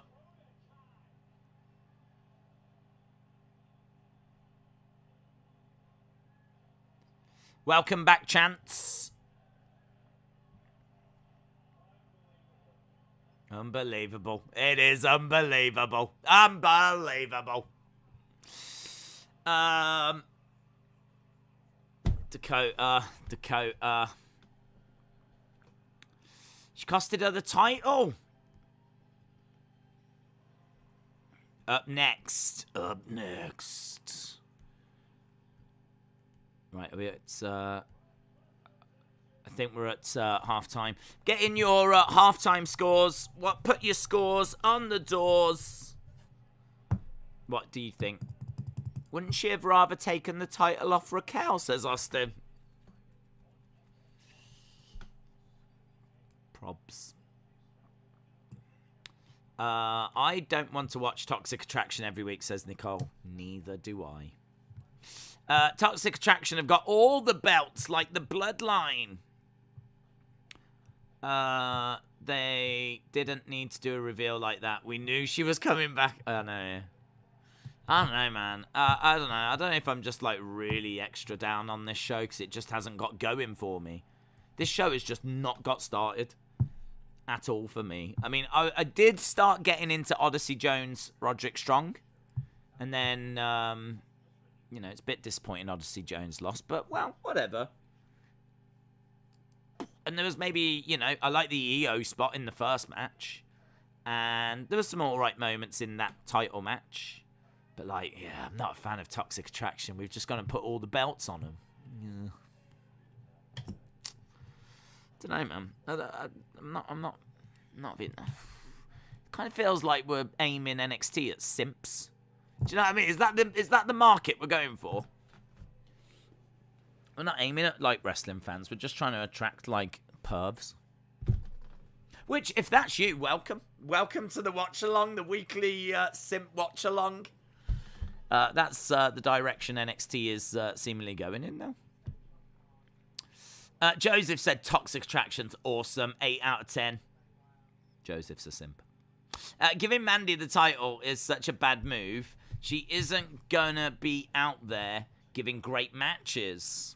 Yeah, that's my concern as well, to be honest. But I don't think they're looking for great matches. I don't think they're looking for her to do that. I think they're trying to sports entertainment this thing up. Austin says 6. Alexa Bliss Gamer says 7. Taboy said 6.75. Liv and Zelina Stan says 7.5. NXT Simp.0. Austin says 6. Taboy said, I'm enjoying the show. Robert says, heel Santa in the house. Robert, shout out to you. Let him in says 6. Legend Killer says 6. Mark Clark says 3. Tanner says, NXT doesn't feel the same. I miss the excitement of Owens, Balor, Joe. Right there with you. Brony says, NXT 2.0 sucks. I miss the old NXT. I must admit, I normally get something from it. I've not been hating the new NXT. Normally there's some, like, moments you go, not sure about that. But normally you get some, like, good matches and you normally get some good stuff. And I'm sure we still will. And as we're seeing, you know, there's people that are still enjoying the show. Wrestler with Andy said, the greatest night in the history of our sport as long as Bron Breakker wins. Hodgepodge says 2.0. Nathan said, why is this not on the network? It's on USA. So you need USA Network or BT Sport here in the UK. What's your halftime score? I would be generous to give it a 5, to be honest. I would be really generous to give it a 5. I mean, I would probably give it a 5 because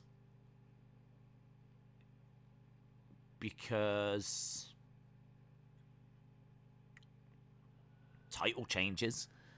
So we've had title changes. We have seen the belt change, so it is significant. We have had a women's match. We have had a street fight. We have had a ladder match. But the problem is these things have really underwhelmed for me. So we've had them, and I appreciate having them, but but they've really underwhelmed me.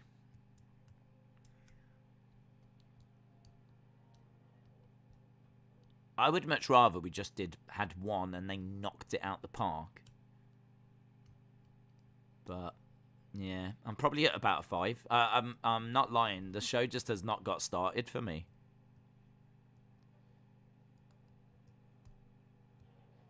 But we'll see.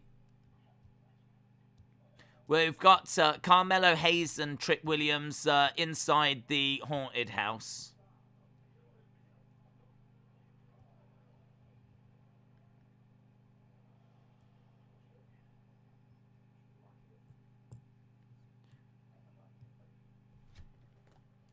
Okay, so they're walking around. It's low lighting. There's just constantly people jumping out at them.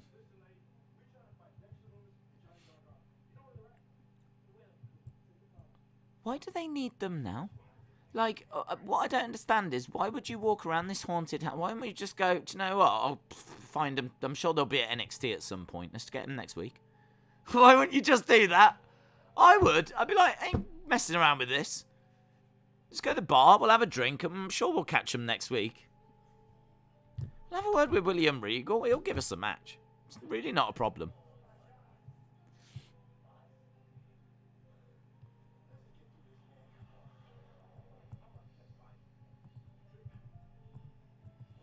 They're in a room with, like, some people.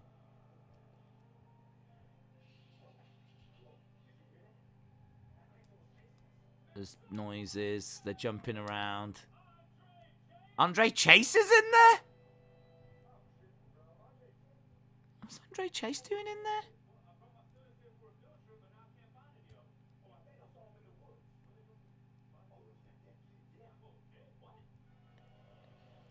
He said, I brought my students here, but I've lost them.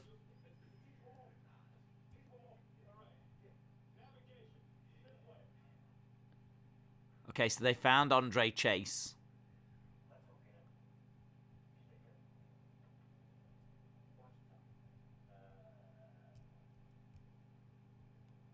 Okay. So we've got Andre Chase, Trick Williams, Carmelo Hayes.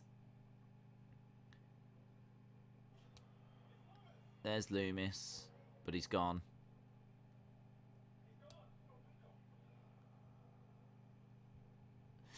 Andre Chase, talk about terrifying. Is this supposed to be scary? I don't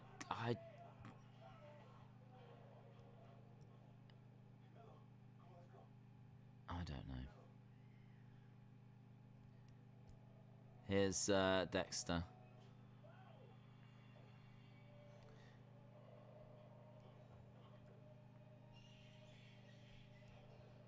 Right, they're just running around with, like, people chasing them, and remember the excitement of the NXT Women's Championship matches of Asuka, Kairi Sane, Ember Moon, 4 Horsewomen, Shayna Baszler. I do remember. This is like a Muppets Halloween, says Deadpool Party. So if I like this, I'm a simp. I mean, like I said, you don't know me days, thank God. No, well, if you enjoy it, you enjoy it. It's fair enough. But there's no denying that they've sexied it up to try and attract simps. I mean, this was not how NXT used to be. And that's exactly what Toxic Attraction are doing. So, if you enjoy it, fair play. But that is what they're there for.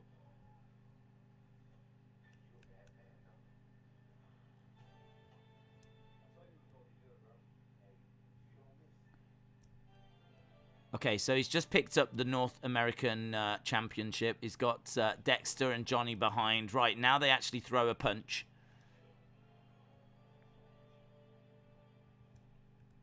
Right, they finally leave this haunted house thing. I'm guessing this is some sort of, like, attraction or something. Right, now they're beating up these guys outside. This is just a thing.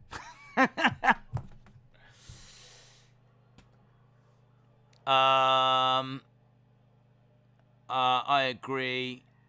Anything you tell me about Hit Row. Dexter, your house is a bit weird. Dexter gives a thumbs up.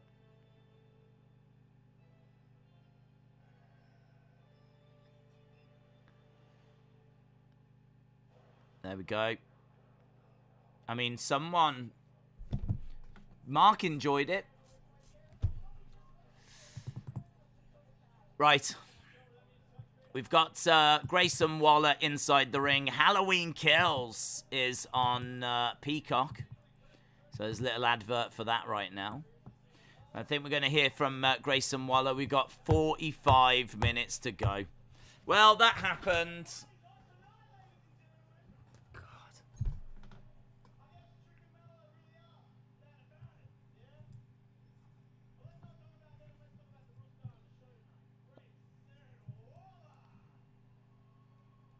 Grayson Waller.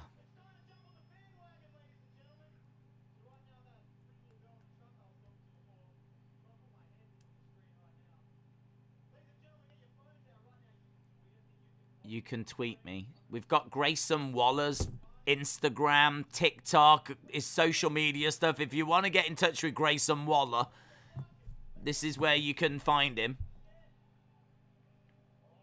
Someone's interrupting, though. It's LA Knight has finally arrived.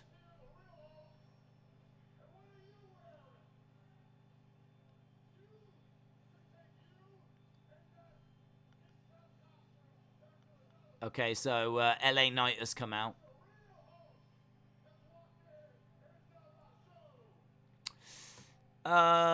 Is this the female Shield? Yes, Mandy is the new Roman Reigns. I don't even know who that is. That's LA Knight.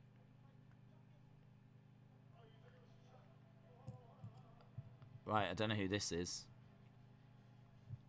Ah, here we go. Solo Sikoa making his way down the Lost Deuce. Man, he looks good.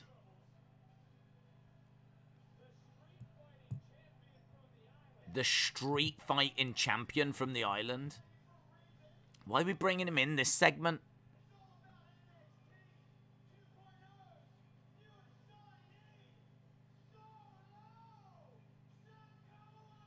Solo, I like his name. Solo Sikoa. The street fighting champion. He looks like a noose, doesn't he? Lovely strike. He's got blonde hair.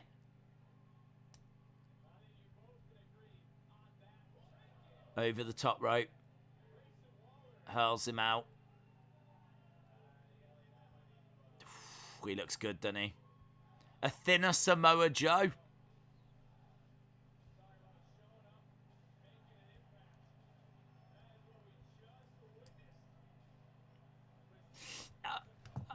I wish he was a bit bigger. I wish he had a bit more muscle on him, because if he did, that guy would be...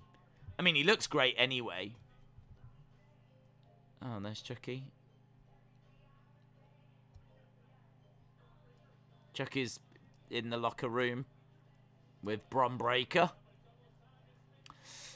Spin the wheel, make the deal. He looks like an Uso. He does. He does. Samoa Joe ripoff. He looks like one of the Usos' lost brother or cousin, a third Uso. Yeah, that's a little bit of a shame. He looks like an Uso. He doesn't look like the next Roman. You know, it's hard to gauge how tall he was. And he does look like an Uso.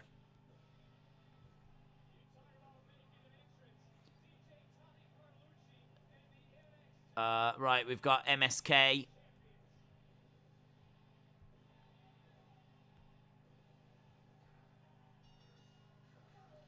MSK.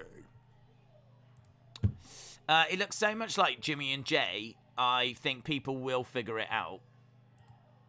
Yeah, well, I think there was Uso chants, actually, from the crowd.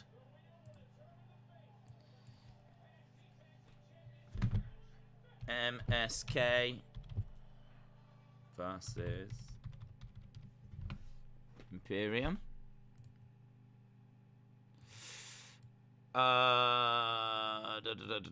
He looks so much like Jimmy and Jay. I hope he's good, then he can join the bloodline. Yeah. He looks alright. He looks alright. I just wish he was a bit bigger. I just wish like he was a bit more defined. And then he might stand a chance of like being like a big solo star. But at the moment, he looks more like he's gonna... He looks to me like he could go into the bloodline and go after a mid-card title. That's how he looks to me. Like, the Usos go after the tags. Solo Sikoa goes after, like, the Intercontinental or United States. And then Roman Reigns is head of the table. He doesn't look... I don't know that I look at him as someone that's going to bring down Roman Reigns. I don't see the next Roman there. Because I didn't quite know what he looked like, to be honest. I've only seen those vignettes. So I couldn't gauge, like, his height or how they were going to present him. But, I mean, still, you know, looks good. I like the street fighting thing they've gone with for him, so... we're running out of time as well, you know. We've got MSK in action. MSK taking on Imperium. Looking forward to this. In fact, this last 40 minutes might really save the show for me. He looks similar to Usos, but obviously tougher. Is he closely related to the Usos or like a distant cousin? He's closely related, yeah. I want to say brother.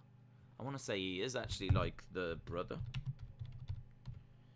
Let's have a look. Solo Sikoa to make his debut. Son of Rikishi and brother of the Usos.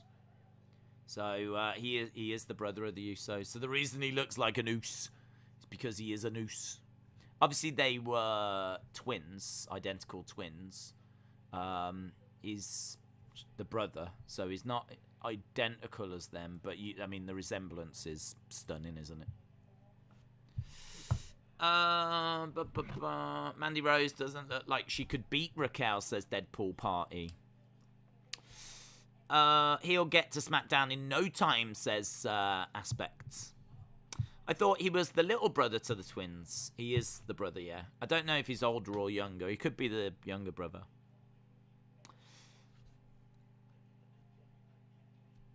He is Jimmy and Jay's little brother.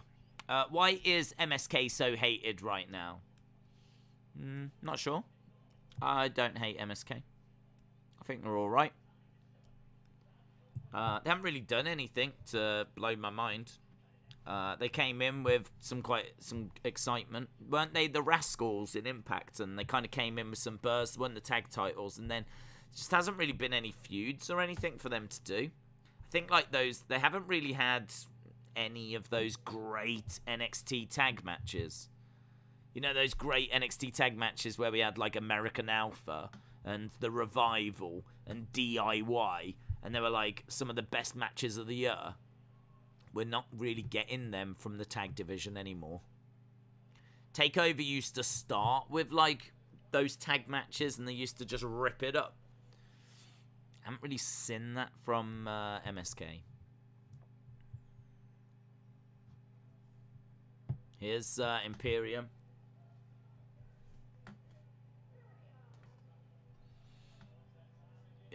Imperium.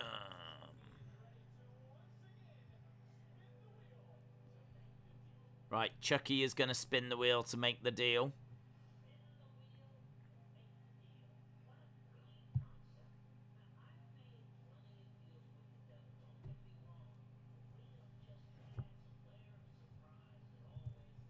He talks too much.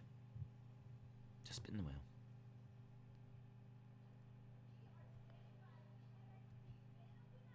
Fan of the night. That's pretty cool. So, the NXT fan of the night gets to spin the wheel. That's a cool prize, isn't it? I like that. Mandy Rose won the title by someone cheating Raquel out of it. MSK's title run has been a bit underwhelming. They were better chasing the title. their match with Grizzled Young Veterans was amazing this year. Didn't do it for me. I mean, it was very, very good. I will give it that. But when I'm talking about those matches, those were like match of the year contenders. Like, everyone's raving about them. I just don't think MSK has delivered that. I just don't think the tag division in NXT is delivering that. I think the tag division has really fallen off from where it was when we had American Alpha, Revival, DIY. It just hasn't really been all that for a few years now.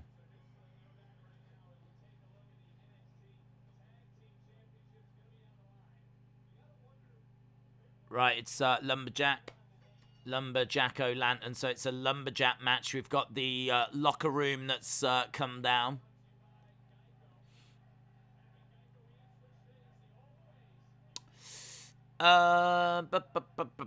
Lumberjack. Okay, that's not too bad, said Scott.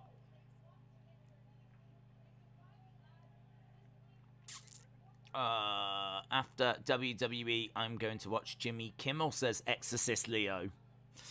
Angel said Greg Hamilton has been announced. Yes. Kick by Nash is on the back of Imperium. Duck underneath against the ropes. Plants him. Elbow drop by Eichner. Kick out.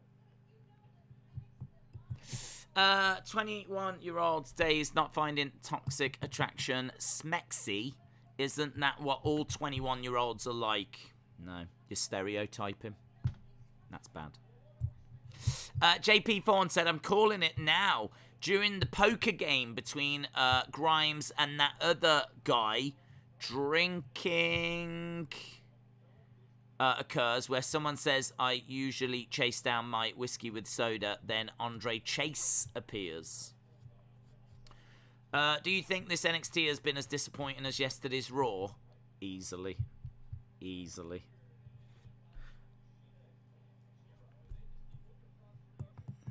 Yeah. I mean, I don't know. I just can't get a read on it. I'm really struggling.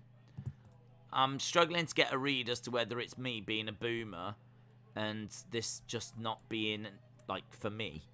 Like, maybe this is a really good show, but it's just not good for me. Or maybe it's just a really bad show.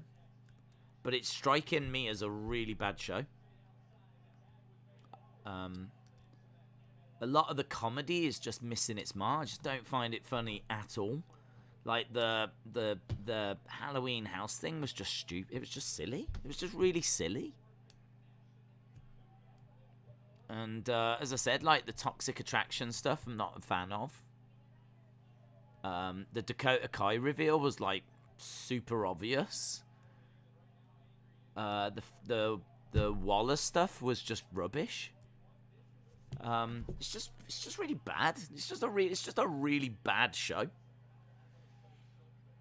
But now we've got, like, MSK Imperium. I've got hopes for this. I've got hopes for Ciampa and Bron Breakker. I mean, there's clearly people in the chat that have been enjoying it, so I'm prepared to admit I may be in the minority. I don't know. Against the ropes goes Bartel. Drop kick by Wesley. Bartel goes out the ring. Lumberjack's trying to grab him. Get him back into the ring. We've got a big brawl on the outside. So we've just got loads of people getting involved. Here's MSK. A couple of suicide dives. And that's going to take us to the commercial break. It is bad. I think Raw was worse since that was the season premiere, says Let Him In. LSW said, I'm not into Toxic Attraction, and it is a very mediocre show. Okay. That makes me feel a bit better. 'Cause I don't like being just a moany boomer for no reason. Are you a fan of Cornish pasties? They're all right. They're all right. I don't mind them. There used to be a really nice shop in Birmingham that used to sell Cornish pasties, and you could go there on your lunch break, and like they would have like loads of different fillings. There'd be some that had like lamb, and there'd be some that had like sweet potato inside with steak. There'd be some that were traditional. There'd be some that would have like cheddar in with something else. Like you could get Cornish pasties with lots of different fillings.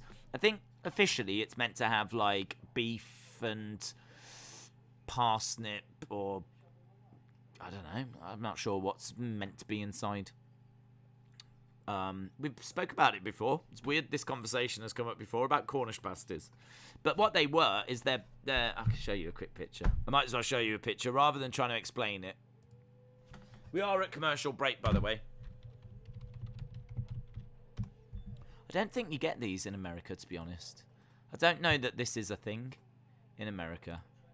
But, it's... Let me save it. Authentic Cornish pasty. I think it's got, like, potato. I can't remember what else is in there. But basically, the miners used to have it.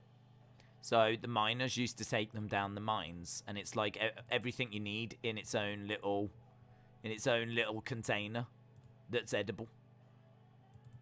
So that's where it comes from. It's a very, very English thing. Very English. That's it.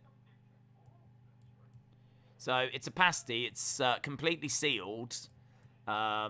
It's even got like a little edge that you can hold it. And then you've got like this, and you can see like what's inside. And as I said, they used to take them down the mines and eat it, and it's quite hearty. And it's got onion in there, meat in there, potato, maybe some parsnips and whatnot in there, all cooked and everything, of course. And yeah, it was just kind of like their lunch, because you couldn't pop out of the mine and grab some, so you'd take that down with you. And it just became like popular, and lots of people used to have it, and you can get them in the UK, and people have them for lunch and stuff like that. They're not my favourite. I mean, it's a very old thing, but I mean, it's hearty, it's filling, it's all right. I've had them. I'm sure I'll have them again. But yeah, I'm not eating them every lunchtime or anything. But there was a really lovely shop in Birmingham that had like a whole window full of different ones, and they were lovely. You could get some amazing combinations, some amazing stuff. Right, we are back. How long? What time is it? We got half an hour to go. Half an hour to go. Are you a fan of steak bakes? Do you know what, Wrestle with Andy? If I was to go to Greg's, that would be probably the thing I would get. I would get a steak bake, or what else would I used to get? I used to get steak bake. They used to do, oh my God, what was it? Was it a cheese and bean?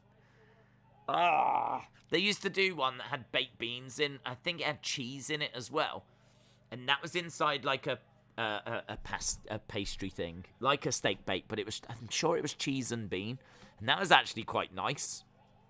That was actually really quite nice. So I used to get one of them. I used to get a steak bake as well. If ever I went to Greg's, I was never someone to just get one. I'll have a steak bake, please. Do you know what I mean? It's a steak bake. It's a cheese and bean thing. It's a pizza slice. Yeah, I used to get a few things. And a steak bake, definitely. But yeah, I never really used to go there and get a Cornish pasty. Obviously, they sell them. They sell loads. What are you? What would you get if you went to Greg's? You know, it's funny, on streams, we've looked at Greg's as well. Spoken about them. I think we've pretty much covered every topic ever. This match is still underway. On the shoulders are both of MSK. Trying to power back up to his feet. Can't do it. Oh, he's trying to do it. Can't do it. I hope he doesn't. No, he can't do it. Loser. And he goes again and tries to do it. In fairness, he did it in the end. He's gone completely bright red.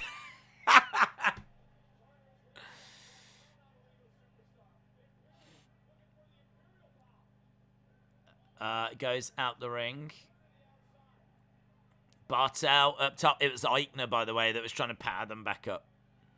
A steak bake and a slice of pepperoni pizza. Nice. Days, Bo Dallas and Braun will be at WrestleCade Revenge. Maybe the possibility of a Bray appearance. I mean, maybe. Maybe. He could go anywhere, couldn't he? Do what he wants.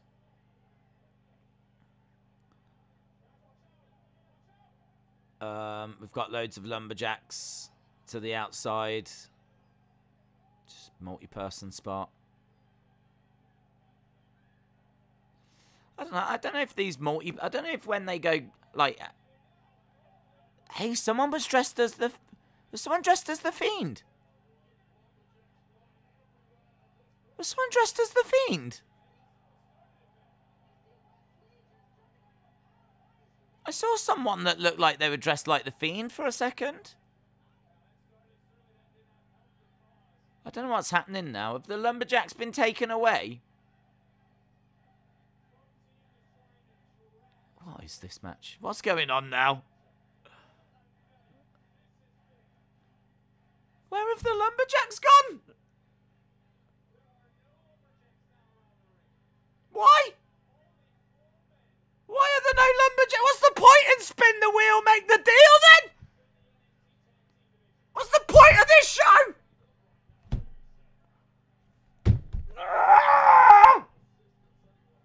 What is this show?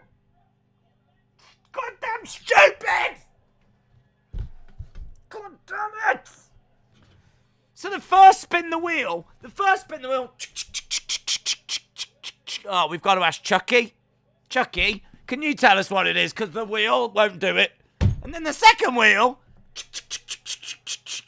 Lumberjack match. And then halfway through the match, the lumberjacks leave. The lumberjacks leave. The flip. God damn show.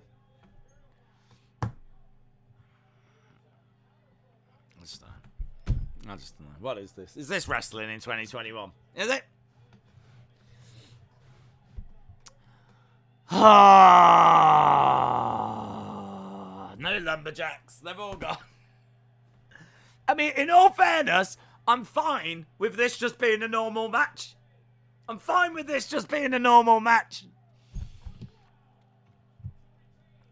1, 2, 2 counts. Kick out. Right, let's just watch this match. Let's just watch the match. Try and enjoy it for what it is. There have been a couple of Fiend sightings. One of the lumberjacks looks like they were dressed like the Fiend. I think there's even someone in the crowd that might be dressed like the Fiend as well. I mean, in all fairness, it's Halloween. How are you going to stop them?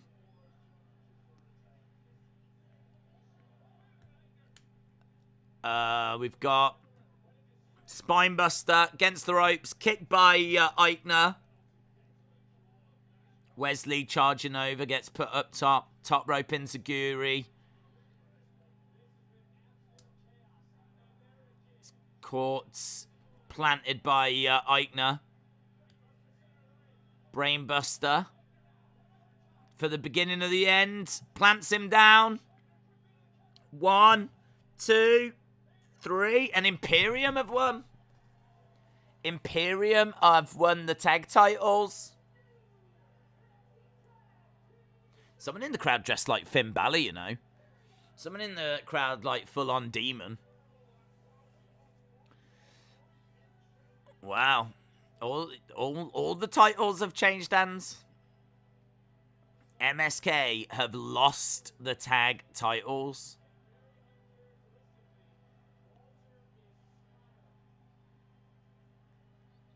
Volta is smiling.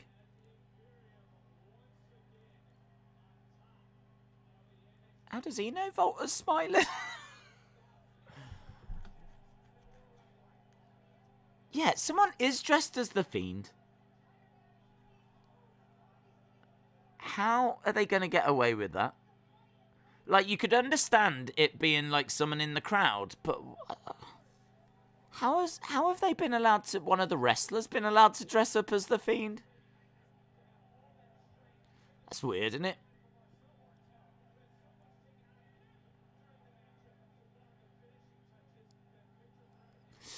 I don't care either way. The match was pretty good. Imperium wins. New tag team champs. What an awesome match. Probably best match of the night, says Robin. Bron is winning the title.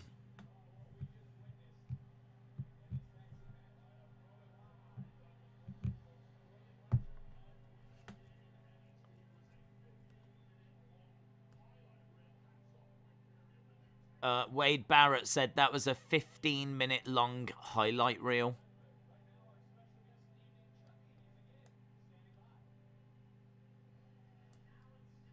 Right. Chucky.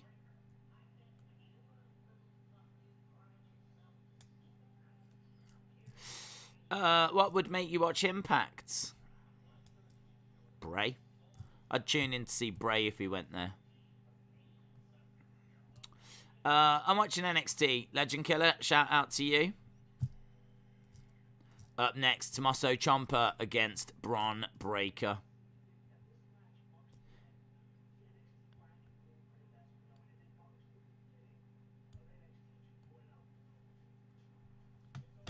Right. What wrestling promotion really promote Bash at the Beach? AEW, WWE, because they both have the same name but different name style. What do you mean, buddy? What do you mean? I don't think have they used Bash at the Beach, AEW? I can't remember if they have. I can't remember who's got it anymore. I don't think WWE have used it, have they?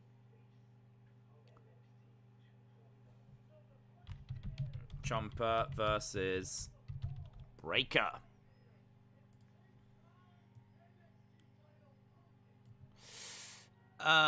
Greg Hamilton was let go. Greg's do a chicken and gravy sandwich. That sounds very... AEW Bash at the Beach. I'm just having a look to see if AEW did Bash at the Beach. Yes, they did. Early 2020, they did Bash at the Beach. So, did they not do... No, well, I suppose they couldn't, could they, in 2021? So, AEW did Bash at the Beach before the pandemic. They did it in January of 2020, and then since then, we've not had another one.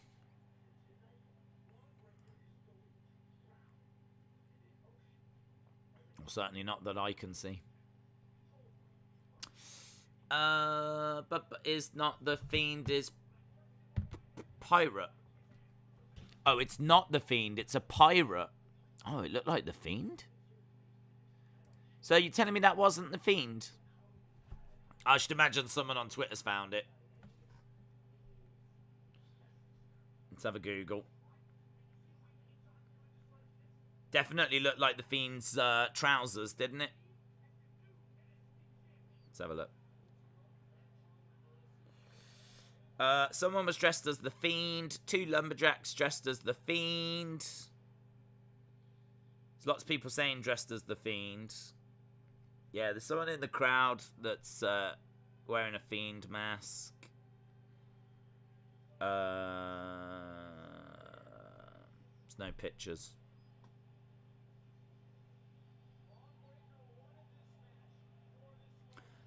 I mean, in all fairness, it is what it is, isn't it? It's Halloween. I think it's Halloween. You're gonna get people in the crowd. If you're gonna let people dress up in the crowd, then you are probably gonna get a Fiend. But I don't get why one of the wrestlers would do it. Let's have a look.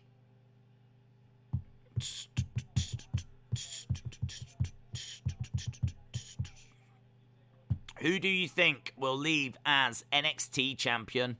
Ciampa, 59%. Bron Breakker, 40%. So, it seems like people are leaning towards Tommaso Ciampa.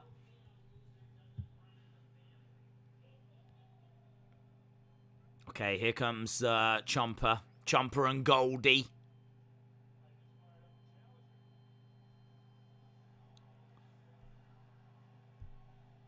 Okay, here comes Ciampa. Dun, dun. Oh, man, he looks cool. Ciampa looks great. Ciampa's dressed as... is that Kratos, God of War? That's the vibe I'm getting. It looks really good there. And you're not used to seeing, like, Ciampa, like, in Halloween attire. It's not the kind of thing I'd want to see him wearing every week. But, it is nice for a change. For Halloween.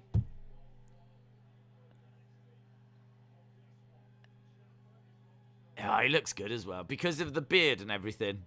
Just works for him. The problem is, he might have just given Vince an idea. Vince might look at that now and go, God damn. God damn.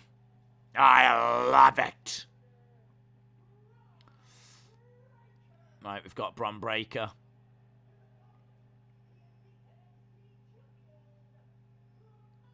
And Kratos. Kratos and Bron Breakker.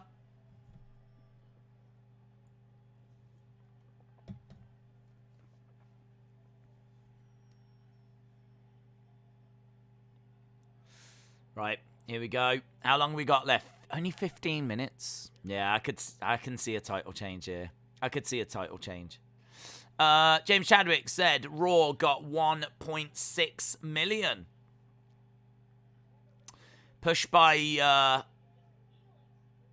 Bron Breakker. Drives Ciampa back against the ropes. Let's go Ciampa chance.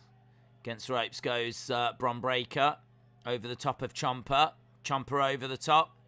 Shoulder tackle and Tommaso goes flying. Has to roll out the ring. So, I do like the challenge that Bron Breakker poses. I wish these two had a bit longer, though. So, Tommaso's having to figure out how to deal with Bron here. How is Bron going to put Tommaso away in 15 minutes? I mean, we've seen, like, people go to wars with Tommaso. So, if Bron is going to get this done, I don't quite know how.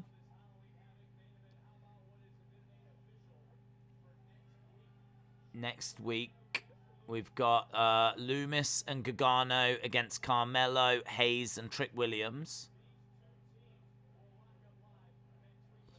Round the back goes Tommaso.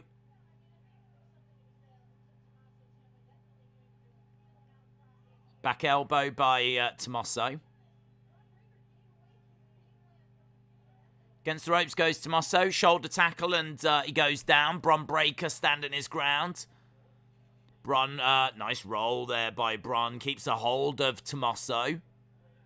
Picks up. Look at the strength of Bron. Slams him down. Picks him up again. Slams him down. Against the ropes goes Bron. Shoulder tackle. Tommaso goes down. Shoulder tackle. Tommaso goes down. Duck underneath. Nice. Goes for a third shoulder tackle and Tommaso moves out the way.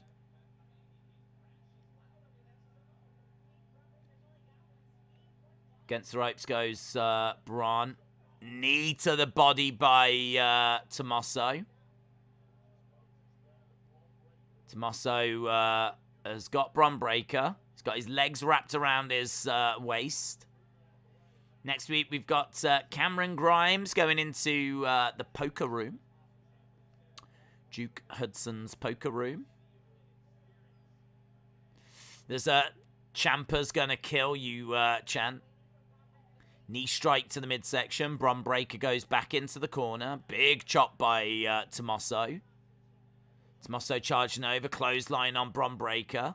Against the ropes goes Tommaso. Duck underneath. Goes against the other side. Slide underneath. That's good by Tommaso. Gets caught.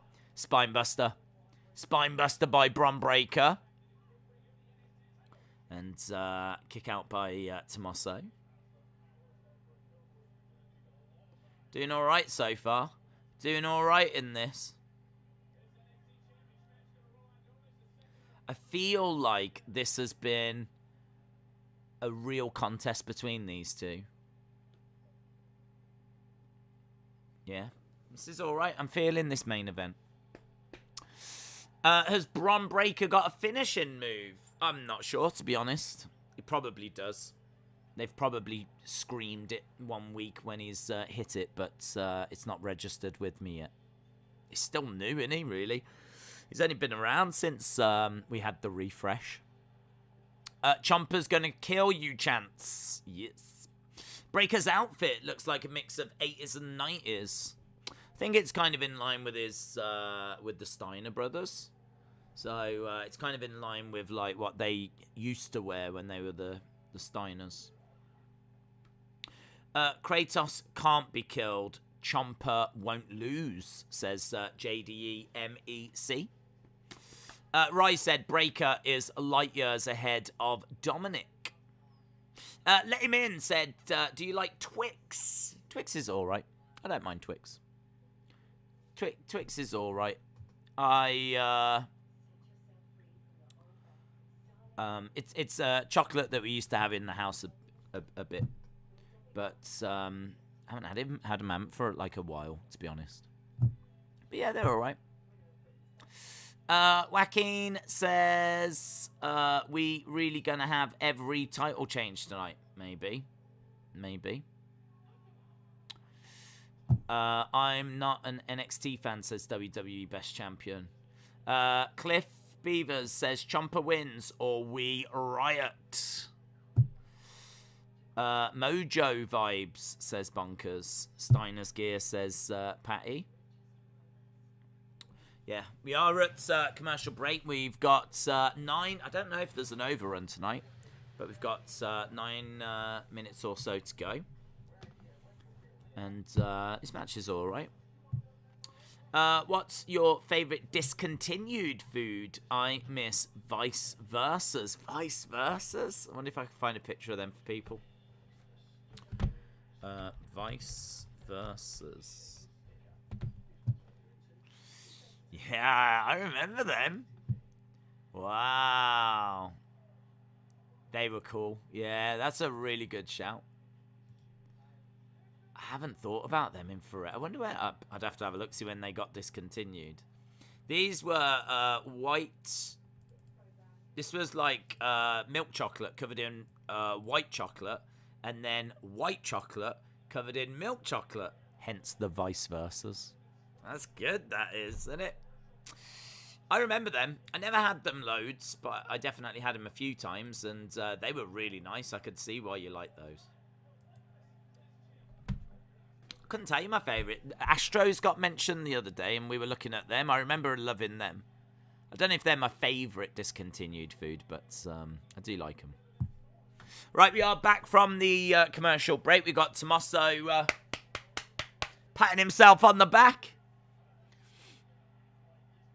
Double axe handle to Bron Breakker. Going for the pin. Only gets 2.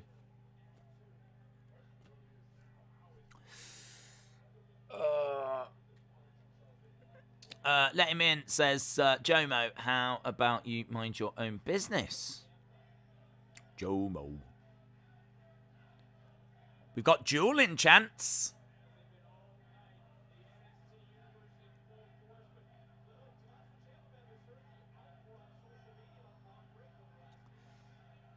Right, we've got Tommaso. He's got Bron around the waist. Oh. That's, you see Damian Priest do that hand clap.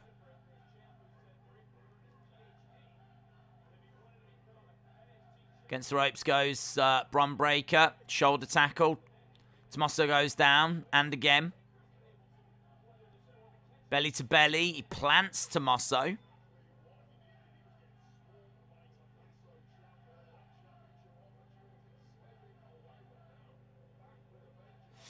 Here we go. We got Bron Breakker going up in the corner. Ah, Bron trips. Botched by Bron. He was up in the corner and he tripped and went down. Barrett calls it a moment of inexperience. Tommaso tried to capitalize with a pin, and now he's firing in chops, forearm strike. Against the ropes. They saved it well. In fairness, Tommaso, you know, just went straight for the pin. Tried to capitalize on it.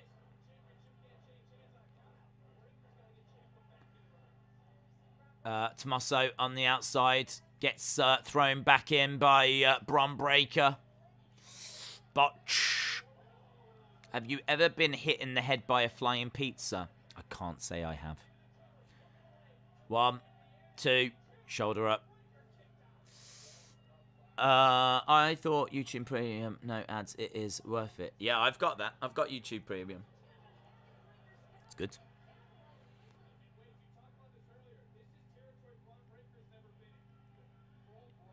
Big kick by Tommaso. And again. Big strike by Tommaso. One more for the road. Let's go Ciampa. Chance. Big strike by Tommaso. Big knee strike by Tommaso. Kick out by Bron Breakker. Tommaso going against the ropes. Oof. Frankensteiner. It was all right. It was all right. Plants Ciampa. And shoulder up. So, Frankensteiner. Is that the first time he's done a Frankensteiner? I don't know if I've seen him do one before.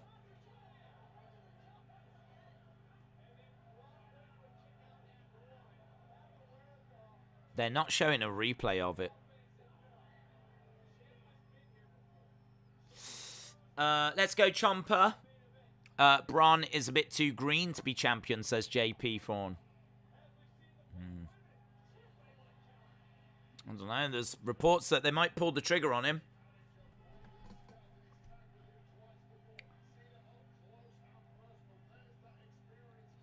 He is down and Ciampa is down.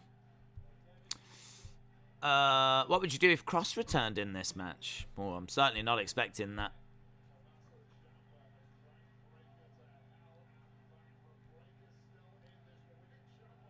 Ciampa trying to get back up to his feet. Strike by Ciampa. Trying to throw in some strikes back. If he's going to go full 90s with that kind of gear, it'd be nice to see some tassels. I miss tassels in wrestling.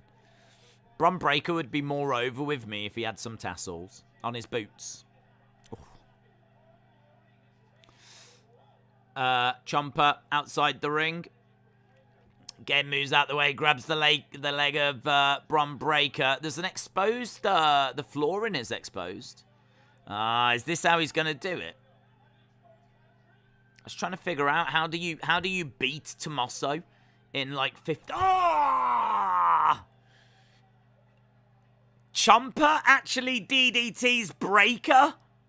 So I thought that Breakker was going to plant Tommaso on that exposed flooring. Wow, he's just DDT'd him onto the exposed floor. I mean, really, that should be it, shouldn't it? Bron Breakker has just been DDT. The DDT used to put people away from Jake the Snake. Tommaso's just done it on the exposed flooring.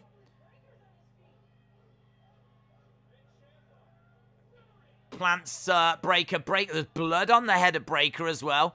1, 2. That should have been it, man. That should have been it. He's DDT'd him. He's busted him open. Pedigreed him. And he still kicks out.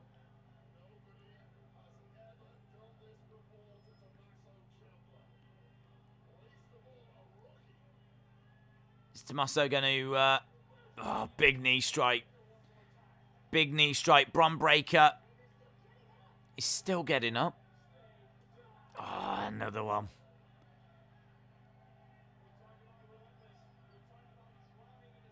Tommaso. One more as well. 3 in a row. God. You better not kick out of this.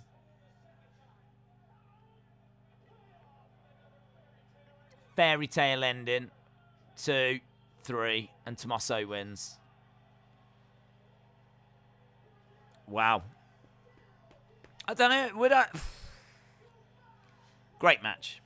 Best match of the night for me. Bron Breakker comes out of that with more credit in my eyes.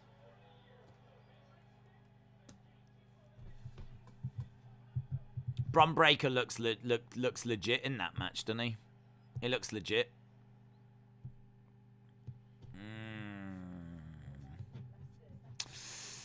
What an awesome match. I didn't think all titles would change hands, says Austin. Sandman says, great match. Yeah, I like that match. That was really good. That was really good. I was a bit worried. I'm not going to lie, when he kicked out. Because I was thinking, like, no way, man. Are they just going to make him, like, Hogan and he's going to Hulk up now or something? So, you know, I'm glad that he did get put away. Because he actually comes out of it, like, look at the lengths you've got to go to put him away. You've got to smash him into an exposed floor. Hit him with 2 fairy tale endings. 3 knee strikes as well. And, like, you know, that was finally enough to get the job done. But you have to go to those kind of lengths to put Bron Breakker away. So, Tommaso retains. Had to work really hard to do it, though. Really hard to do it. And as I said... I think Bron Breakker does look a bit green. He slipped in that match. You know, these things happen. I don't know that he is ready to, you know, carry that division. But definitely has just put on a hell of a match. That's easily the best Bron Breakker match I've ever seen. Out of the 3 that I've seen. My disappointment is immeasurable and my day is ruined, said Wrestle with Andy. Get in your... Well, let's get the poll up, shall we? Let's get the poll up.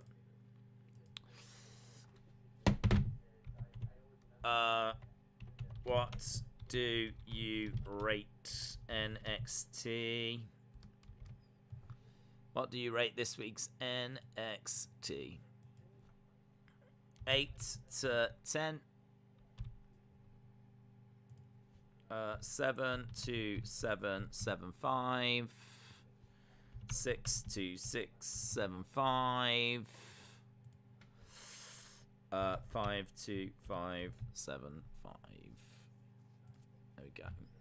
Big Boy Dally says 7. Really enjoyed the entertainment. Toxic Attraction is amazing.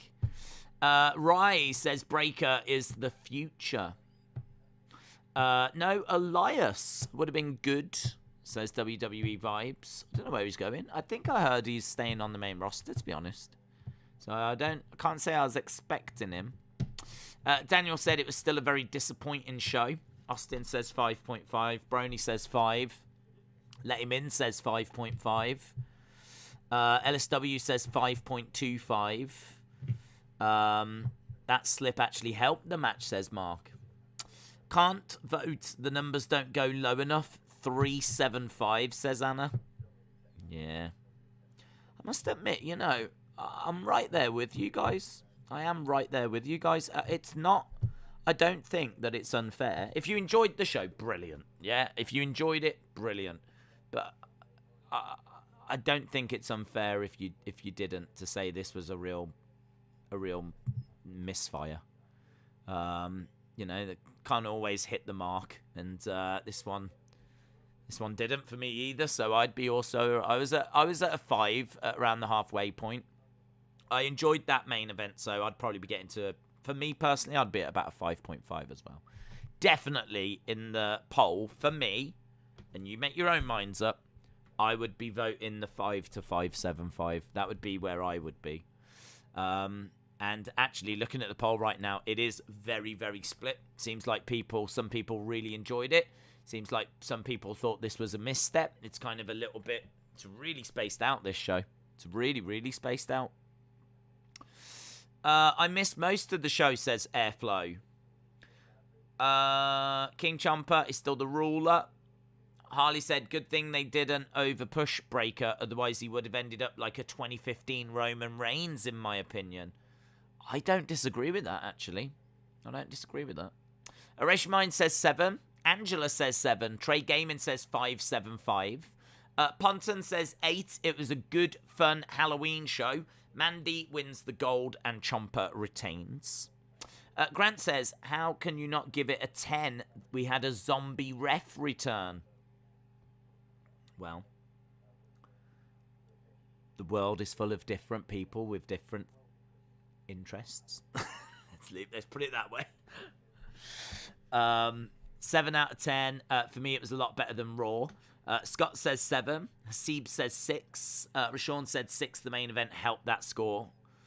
Toxic Attraction seems like a law, like a knock-off a law.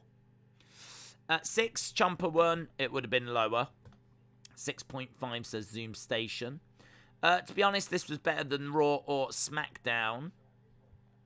Steve says 7. Where is Thatcher? Is he injured at the moment? He might be injured. Farmer Son said 5.5. Just Alex said, my score is background noise.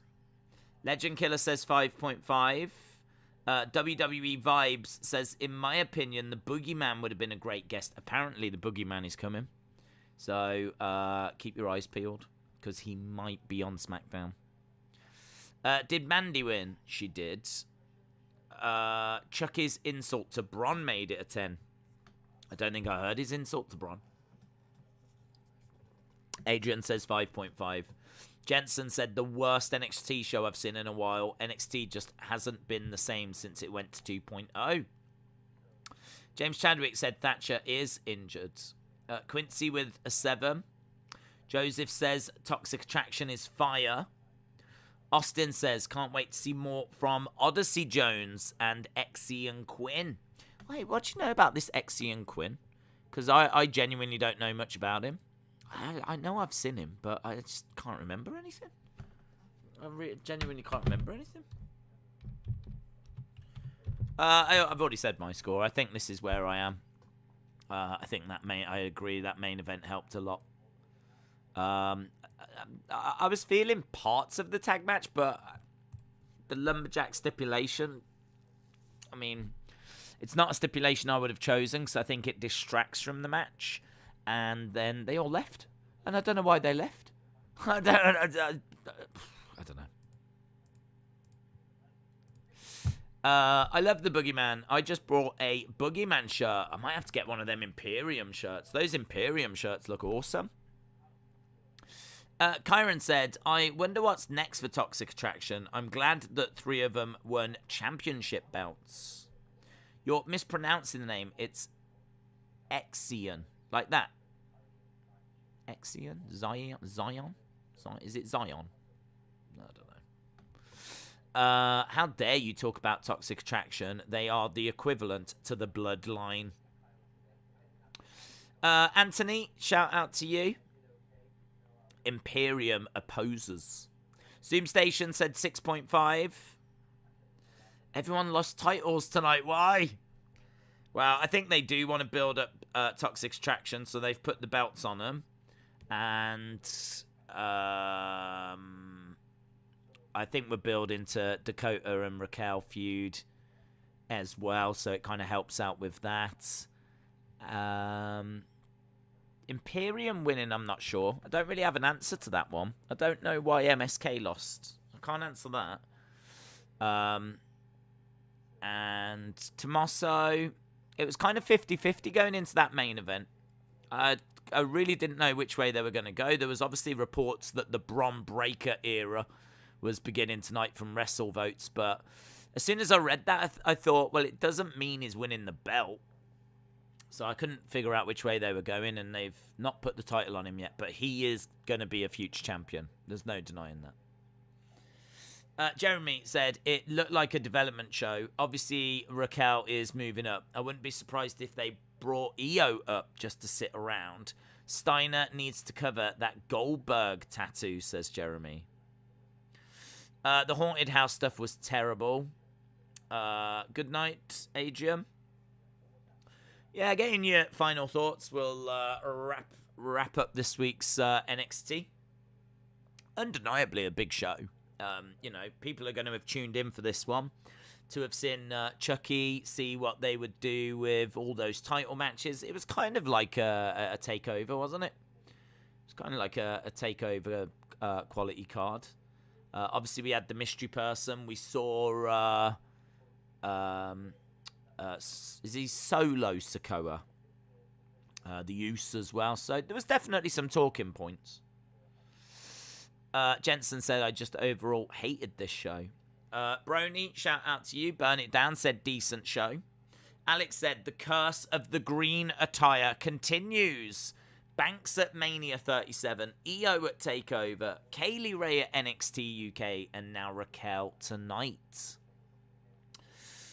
What was your favourite match? The main event. Easily the main event. I've got a Michael Myers action figure and the poll. How many votes we got? 213. We're at 213. Yeah, we could end the poll, couldn't we? There's a lot of women on the main roster, and I think a lot still need to or are ready to come up. And mid-card titles would be something I'd be very interested in seeing. Ryan said, I wasn't expecting such a low rating. I thought it would have been a 6. To be honest, I was at a 5 at the halfway point. That first hour just did not get going for me. Did not get going for me at all. So at the halfway point, I was at a 5. And then actually, I was going down. I was still falling. So going into the main event, I don't even know if I was at a 5. I might have been under a 5, because I think a 5 at the halfway point for me was being generous. I just really was not getting into this show. But the main event match really saved things for me and really pulled it back up to like a 5.5. But yeah, there's just nothing here for me. I just wasn't feeling it. The community has gone, it's very split actually. 28%. I mean, we're pretty much 25, 25, 25, 25. I mean, we've got 28% at 7 to 775, 25 at 6 to 675, 25 to 8 to 10, and then 20 at 5 to 575. So if you want to see like a show that really splits people, this was it. This was it, because I can't remember the poll looking like that. 28, 25, 25, 20. Kind of crazy. The show is a bit annoying. I don't know how else to put it, says LSW. Primo said, I'm giving this show 10 out of 10. It is the best show of the year. That adds up to 98%. Yeah, I'm guessing that 25% is probably like 25.8%. Might be some of them, like the 20% might be 20.8% as well. Like, it might be something like that. Perhaps it only actually changes to, a whole number once it actually gets to that number. So that could be like 20.8, 25.6, 25.3, 28.7, or it does all add up to 100. Did you forget about the prediction video? I did forget about the prediction video, and then I've not had a chance to do it. After Raw, I had to set up like today's streams, And then I've had a few other things to do before I can even get to it. So, yeah, if I don't do it before Raw, it's a problem. So if I do forget it to do it before Raw, then it just gets pushed behind other things I have to get done. So I will get it up. It is. I did actually start it, so it'll be up tonight. But yes, I did forget about it, but not today. Some people rated the show an 8 to a 10, says Brony. Yeah, man. I mean, look, people enjoy what they enjoy. Some people are going to love all those big multi-person spots. They're going to have loved the haunted house stuff. You know, I mean, look, WWE have put this show on because they believe this is a show that, you know, will entertain the masses. So, yeah, even though it missed for some of us, it will have landed for others. So, all you can do is just share your own thoughts, isn't it, really? If you enjoyed it, say why. If you didn't, say why. And that's it. We move on to the next show. Tomorrow, we've got AEW. I'm going to miss Greg Hamilton saying rated R superstar Edge, says WWE Vibes. Did you prefer Raw to this? You gave Raw a 6. Yeah, probably did, actually. Probably did. I think the ladder match on Raw was better than anything here. I did like the main event tonight, in all fairness. But, yeah. Yeah. If I gave it a 6, I stand by it. I think the start of Raw was pretty good, and the end of Raw was pretty good. And honestly, in this one, I just couldn't get into anything at all. There wasn't much in that women's, other than that EO spot. I didn't care about the women's ladder match. So yeah, honestly, I think Raw does beat it this week for me. Raw was better, to be honest. At least there was wrestling on it, says Brony. Austin said Raw was decent. It had some moments. Not much from NXT tonight. I did like the main event tonight, though. I don't want to throw everything out there. I mean, I've still given it a 5.5 tonight. So, do you know what I mean? This isn't like a 2 or a 3. We have gone that low before. So, you know, there's still stuff on this show that I have enjoyed. But, yeah, I just prefer normal NXT episodes, to be honest. Anyway, that's it. We're done. We move on. We go to AEW tomorrow. We'll see what they've got in store for us.